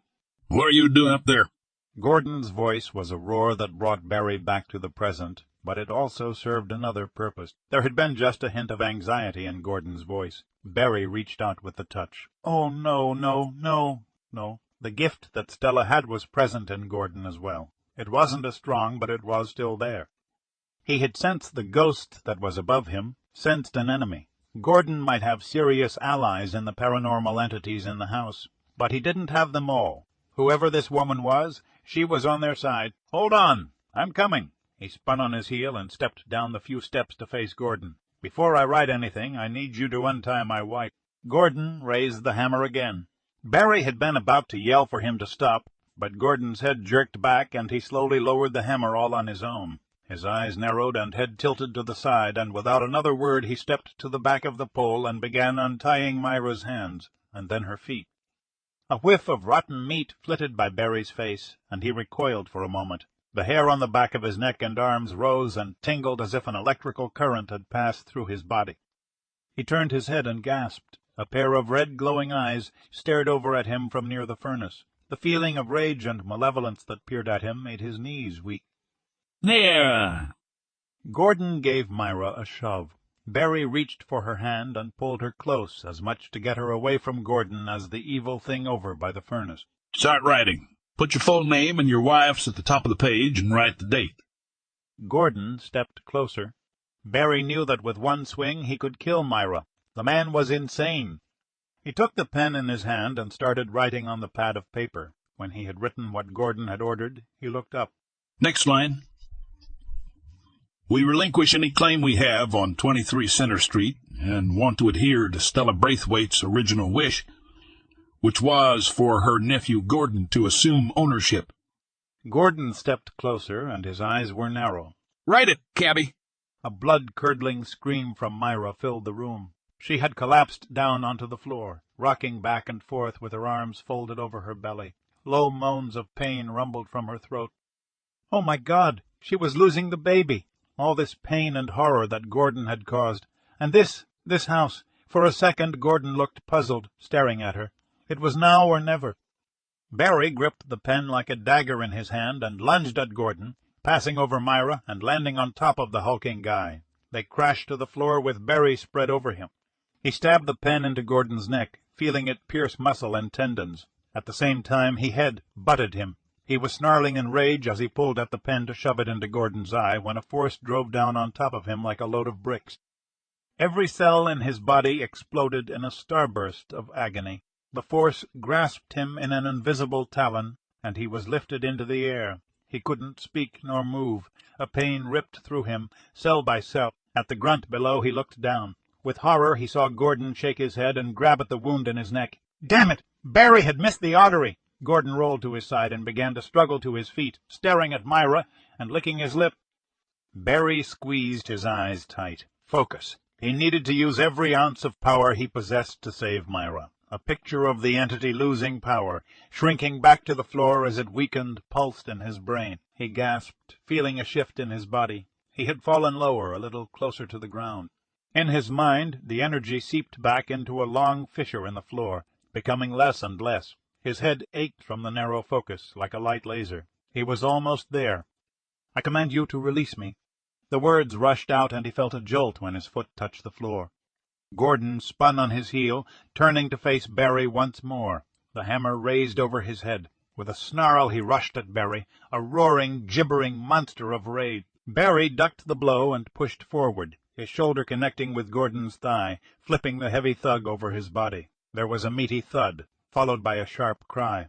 Barry pivoted, and there was Gordon, splayed on the floor, blood pouring from a gash on his head. He took a cautious step forward, his eyes never leaving the hulking mass. Gordon wasn't moving. He was either unconscious or dead. He stepped by Gordon and bent to pick up the hammer, but just as his fingers grazed the wooden handle, it whipped away, spinning across the floor and pinging against the stone wall. The stench of rotten meat filled the air, and the set of red eyes glared at him. Barry, look out! Myra's voice pierced the air. Just in time, Barry ducked. The hammer flew through the air, missing his head by a whisker. The evil in the cellar was fighting back. Gordon was down, but the danger was far from over. Go, Myra. Get out of here. He looked over and saw her gripping the handrail, trying to get up. The entity also noticed her. It became a swirling, dark mist, whooshing towards her. Salt. Barry's hand thrust into his pocket and closed over the plastic bag of sea salt. He tore it open, and filling his fist, he threw a handful at the thing. Leave! The thing stopped and shrank back, turning to face him. But there was no way that he was going to stop now, especially seeing Myra scramble up the next step, getting away from the danger. He kept advancing until his fingers invaded the revolting mass, becoming numb as soon as he grasped the gelatinous substance. Eyes formed and flared, and for a moment Barry saw more detail of the thing's face, the gaunt hollow under the cheekbones, its ears and bare head. Oh, God! There were fucking ram horns sprouting from its forehead. A split tongue shot out from a gaping mouth. What the hell was he dealing with? Legion! It was a chorus of hundreds of voices. The roar sent new shock waves through Barry's chest. The beast in his hands gave a lurch and flew off, crashing into the furnace. The ley line was ripping apart. Dirt and objects began to fly through the air, blinding him. The furnace door burst open and a flash of fire shot out, singeing his leg. He lurched to the side, his hand pounding at the smoldering fabric covering his thigh. Barry! Myra's voice sounded a million miles away in the turmoil of flying objects, the voices and whispers filling the surrounding air. Go! Get out, Myra! Run! He couldn't see her because the beast was coming at him. Now a cloud of black mist again, roiling over him, making him numb. And, oh, so cold as it crept up his legs to his chest. He couldn't move. The salt in his fist slipped out over his chest as the feeling left his fingers. The numbing cold crept higher up his body. Soon he wouldn't be able to speak or breathe. He felt helpless as a child in the face of this evil. He'd done all that he could, and it hadn't been enough. The most he could pray was that Myra would get away, that she and the baby would be safe. A knot of ice crept into his chest, and he lurched back, trying to escape the searing, jagged cold. He hadn't been prepared for this, hadn't known how bad could be. Oh, God, please help me. An inhuman laugh filled the room. He won't help you, you fool. The air became thick and hard to breathe. Barry! Myra's voice was the last thing he heard as he drifted into unconsciousness. Chapter 24. Tears burned Myra's eyes when she stood at the top step, looking down into the cellar. She could hardly make out Barry on the floor with the smoke and whirling debris. The pain in her smashed hand was nothing to the horror in her chest, watching her husband overcome by the evil below. Barry! She took a step lower. She had to try. She couldn't just leave him there. Behind her, the door to the cellar burst open with a thundering crash. She spun around. A woman stood there, dark hair framing a face that was filled with anger. Her eyes were round and black as coal when she came through the doorway. Her clothes were from another time period, a long dress and lace falling from her sleeve. Myra could only stare in shock at the wispy apparition before her. This was no woman. She was floating above the floor. Go, protect the baby. The words drifted in the air, but the woman's mouth hadn't moved. As if, she turned to look down the stairs at Barry's writhing body. No way. That's my husband. The apparition lifted a finger. What happens here will end here, Myra. Your child is our hope. Another moaning cry from Barry came up the stairs. Looking down, she could barely discern his form under the rippling purple mist covering him. A jab of pain pierced her hand when she put it against the wall to support her. An idea sparked in her mind, and she reached out to the figure before her. Please, help him. She gasped, but her hand passed through the spectre. How in the world could something so ephemeral be any help? The woman and the ghost passed through one another, and Myra ran to the foyer where Reverend Phil had left his valise. She had tripped over it when Gordon dragged her into the house. She hunkered down to the floor and rummaged in it with her good hand. She pulled out a small gold bottle, not much bigger than a salt shaker. Engraved on the side was acrid chrism. Whatever blessing the priest had tried hadn't worked. Neither Father Phil nor Barry had pure hearts when they tried. But when she performed her ritual the other night, things had quieted down. Shit, shit, shit. It was capped, and there was no way she'd ever get the bottle open. But there was no time to lose. Barry needed her. She raced back to the cellar. The spectral woman was at the bottom of the stairs. She was floating above Barry's prostrate figure and had her arms outstretched like she was trying to hold something back. Wrapped in swirling billows of red, purple, and black, the entity that crawled out from the bowels of the earth was poised like a hyena about to strike. Myra could see its red eyes glitter brightly. As she came down the steps, the swirls parted for a second, revealing an oozing maw. It grinned as it drew closer to the woman and Barry. The air was filled with a cacophony of wind and clanging metallic bangs as the two apparitions confronted each other. The ghost, despite her efforts, was being overwhelmed. She was being pushed away from Barry, and her image was becoming foggier and foggier. Halfway down the stairs, Myra held the bottle high and called out in a quivering voice, "In the name of God, I command you to leave." She held her breath. Her hand holding the bottle of chrism was shaking as much as her legs when the being looked away from the spirit to her. Its eyes sparked even brighter, and its maw yawned open like a hyena about to strike. She recoiled, arching her back. In that instant, Stella's words echoed in her head. The thing feeds on fear. Fear not. Be not afraid. She closed her eyes and spoke aloud. Though I walk in the valley of death. Opening her eyes, she continued, I shall fear no evil. Holding onto the thinnest reed of faith in the goodness of the universe, she took a deep breath. In the name of God and all that is love. In the name of God and all that is life. In the name of God and all that is joy. Leave this place.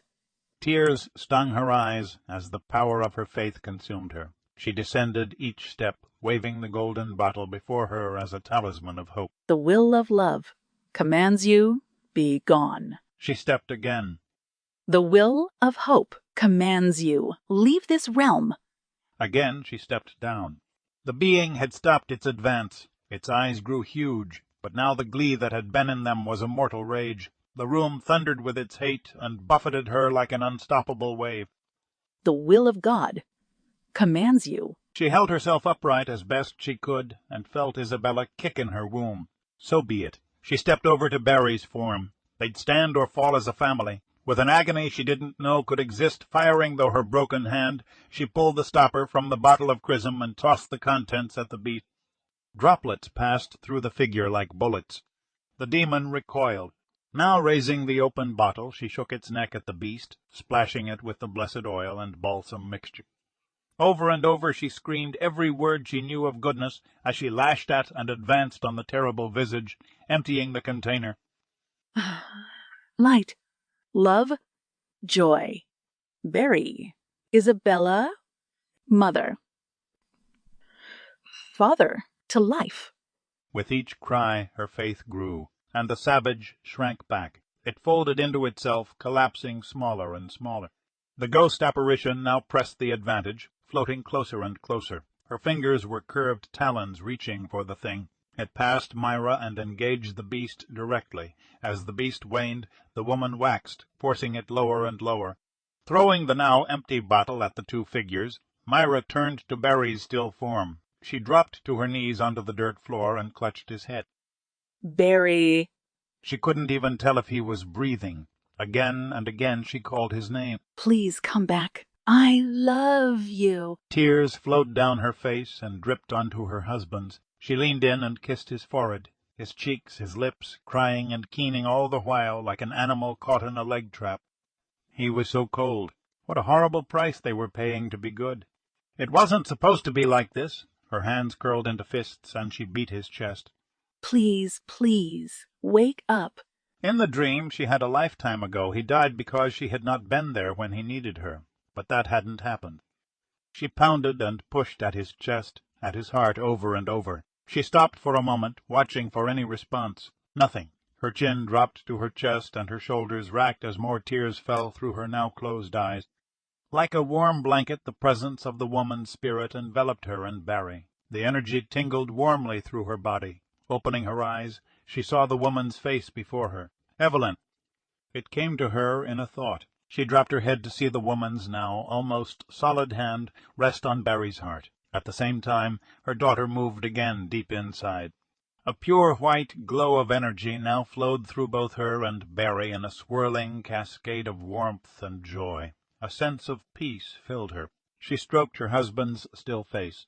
They had fought the good fight for a greater good. She jerked back when Barry sat bolt upright. A loud, sucking sound followed as he gasped a lungful of air. "Oh! Oh!" he screamed as he struggled to breathe. Over and over again he hooted and hacked, rattling coughs, trying to catch his breath. "Barry?" She pulled him in and hugged him like she'd never let go. He coughed a couple of times and pulled back, straining to get to his feet. "Where?" "It's gone." She looked around. Evelyn had also vanished. She clutched him again. "I thought you were dead."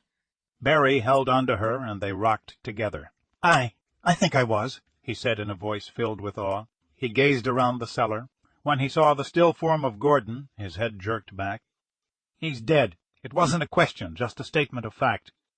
His face showed concern, and he leaned closer, putting his hand on the back of her head. "Myra, he hurt you. We've got to get you to the hospital." He lowered his hand to her waist and stroked softly and sighed.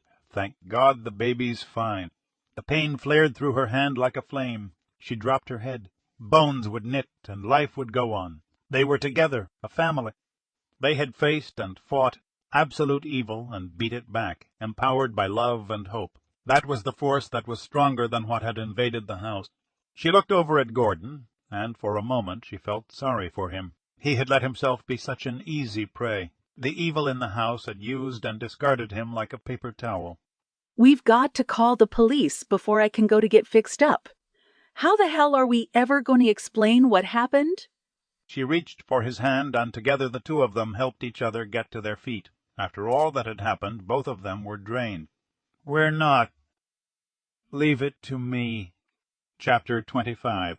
Barry and his dad stood at the kitchen sink, washing the last of the pots and pans from the Christmas feast. Even though he'd prepared the meal and got everything ready for the big dinner, Barry was content to finish the day working next to his father. Holiday family gatherings were always bittersweet without his mom being there, besides which, with Myra's busted hand, she was better off sitting in the living room with Tony and his family. The sounds of laughter and good-natured protests whenever someone scored a point in the board game they were playing drifted into the kitchen, making him smile.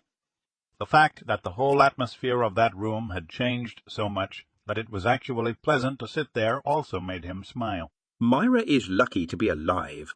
His dad finished drying the pot and set it on the counter. He looked over at Barry and shook his head. "I'm sorry, but I just can't get over that guy attacking her." "Yeah, he must have had a few screws loose to begin with, but when Stella left the house to me, he totally lost it. He actually thought that he'd get the house if I signed some paper." "Crazy." His father's eyebrows drew together. "Thank God you came home when you did." He paused, and his eyes were intense, watching Barry. "But I've got a feeling there's more to it than what you told the police, right?" Barry sighed and looked over his shoulder towards the doorway. Myra's family were still laughing and playing the board game. It was just the two of them there, and high time for honest talk. "Yeah, quite a bit more. The house is haunted." His father let out a short laugh and tilted his head, looking towards the ceiling. "I knew it the first day I stepped inside here." He tossed the tea towel over his shoulder and wandered over to the kitchen table. "This was Stella's favourite spot to sit in this house. I saw her here the day we helped you move in." Barry turned and did a double take before shaking his head. "Dad, you saw her? You have the touch?" "Where do you think you got it?" He sat back and laced his hands at the back of his head, looking over at his son. Barry let the water out of the sink and dried his hands before joining his father at the table. "Did Mom know? She never said anything to me about it." "I only have it to a slight degree, Barry. Nothing like what you have. So, no, she never knew. She was always so proud of you and your gift. I didn't see any need to mention where you got it from." His dark eyes became soft with sadness, and he looked down at the table, lost in some memory for a few moments. Barry sat silent, debating whether to bring this up. They'd each been lost in grief after his mother had been killed, and had never talked much about that day. "Dad, I've always felt guilty about her death." "Yeah, I know. I tried to talk to you about it, but you kept pushing me away. He couldn't bring himself to look his father in the eye. I could have saved her, Dad. Because of your premonition? Barry looked up sharply in stunned silence. Dad nodded. That much I was able to sense. He reached out and put his hand on Barry's shoulder. I know you had one. So did I. Why didn't you stop her that day? I tried. I made her promise to not leave the house that day. She promised. Dad shook his head slowly. We'll never know what caused her to go out in the car that day, Barry, and it doesn't matter. She made her choice. But if I had said something that would have been enough... No, Barry, it wouldn't. How the hell do you know? Dad held his hands out, palms up. Because she knew it was a dangerous day, too. He ran his hands through his hair. I've tried for more than 20 years to get through to you about this, buddy. He leaned across the table to his son. She had a premonition dream the night before. She woke up and woke me up about it. He shrugged. That's when I told her that I had a bad feeling and she made the promise not to leave the house. He sighed and looked away. A promise she broke. Not just to me, but to herself. But why? I don't know, but that's what happened. Dad sat back in his chair. Look, if you want to, be my guest and keep blaming yourself. But that's a road that goes nowhere, Barry. You also were just a boy. Cut that kid some slack, for God's sake. Barry sat in silence, sharing the space and time with his father. I'm going to have to chew this over, Dad. Sure. Take all the time you need. Even so, he felt a weight lift from his heart. I don't think it'll take long. Chapter 26. 3 years later. The whole family was outside in the backyard, decked out with party hats, eating hot dogs and potato salad for Isabella's 3rd birthday. Barry didn't bother going inside after parking his cab in the driveway. He just followed the sounds of laughter and the shrieks of joy from Isabella, who was playing with her older cousin. He walked over to Myra and planted a kiss on her forehead. Sorry I'm late. I got flagged for a fare to go to the train station. Did I miss anything? Her smile was mysterious like the Mona Lisa, and she took his hand and placed it on her beach ball belly. Just your son doing cartwheels inside here. She looked over at her daughter and smiled. Izzy's having a ball. It was at that moment that his daughter turned her round, chocolate-colored eyes up and saw him. Daddy! She was a bouncing whirlwind of dark curls, a twirling purple skirt and outstretched arms running over to him. His heart floated high in his chest, seeing his daughter. Isabella, happy birthday! Her arm circled his neck when he picked her up and spun her around in a circle. You got it for me? I know you did. She planted a kiss on his cheek. What? You don't know that. Maybe I got you something else, something you'll like more. He looked into her eyes, but it was hard to keep the grin from his face, teasing her. Of course he'd got her what she asked for. The kitten was in a carrier on the front step. I'm going to call her Princess. Where is she? She squirmed and pushed at his shoulders, trying to get back down on the ground. He took her hand, and together they walked around to the front of the house. The pure white kitten extended an arm out one of the holes of the cage, trying to play with a leaf. Holy doodle! She's so cute! Isabella raced over to the cage. Barry stopped in his tracks and watched her. Holy doodle! He had never used that phrase around her, and for sure Myra wouldn't. The only other person who he'd ever heard say holy doodle was Stella. His mouth fell open as he watched her open the cage and scoop the kitten out. He'd never rejected the idea of reincarnation or any other alternative Eastern mythology or religion. No one had the absolute goods on anything after this life here on Earth. The last time he'd spoken to Stella, she had said that energy never dies. It just changes. Changes into what? Or into who? He shook his head with a small smile. Izzy is Izzy. Isn't she? Whatever. Myra came around the corner of the house and reached for his hand, joining him. I can see why the kitten is her favorite present. She looked up at him. It reminds me of Leah. That's why I picked a white one. It's a female, so who knows? It might have kittens. She's going to call it Princess. At the sound of a caw high in the apple tree, he looked up into its branches. Sitting on the highest limb was a lone crow returning his gaze. He huffed. There wasn't a day that went by that harbinger of evil didn't make its presence known at some point. Barry's eyes narrowed for a moment, watching it. He'd come to terms with his gift and the power that was within him to safeguard the house and the ley line it sat on. It was as much a part of him and his life as eating or sleeping. There were times that he felt the energy of the magnetic lines flowing into him, increasing his awareness of all that was good in the world, his wife and family. Suddenly the bird let out a surprised, shrill screech and slipped off the branch, flapping its wings wildly. It recovered quickly from its tumble and lit out across the driveway, over the hedges and out of sight. Its outraged screeches and cackles faded. What the... Barry wondered. He hadn't done anything to drive it away. He turned and saw Isabella on her feet, holding the kitten tight to her body and staring up to where the bird had disappeared.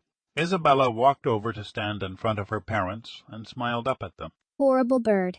I took care of it this time, Daddy. The end.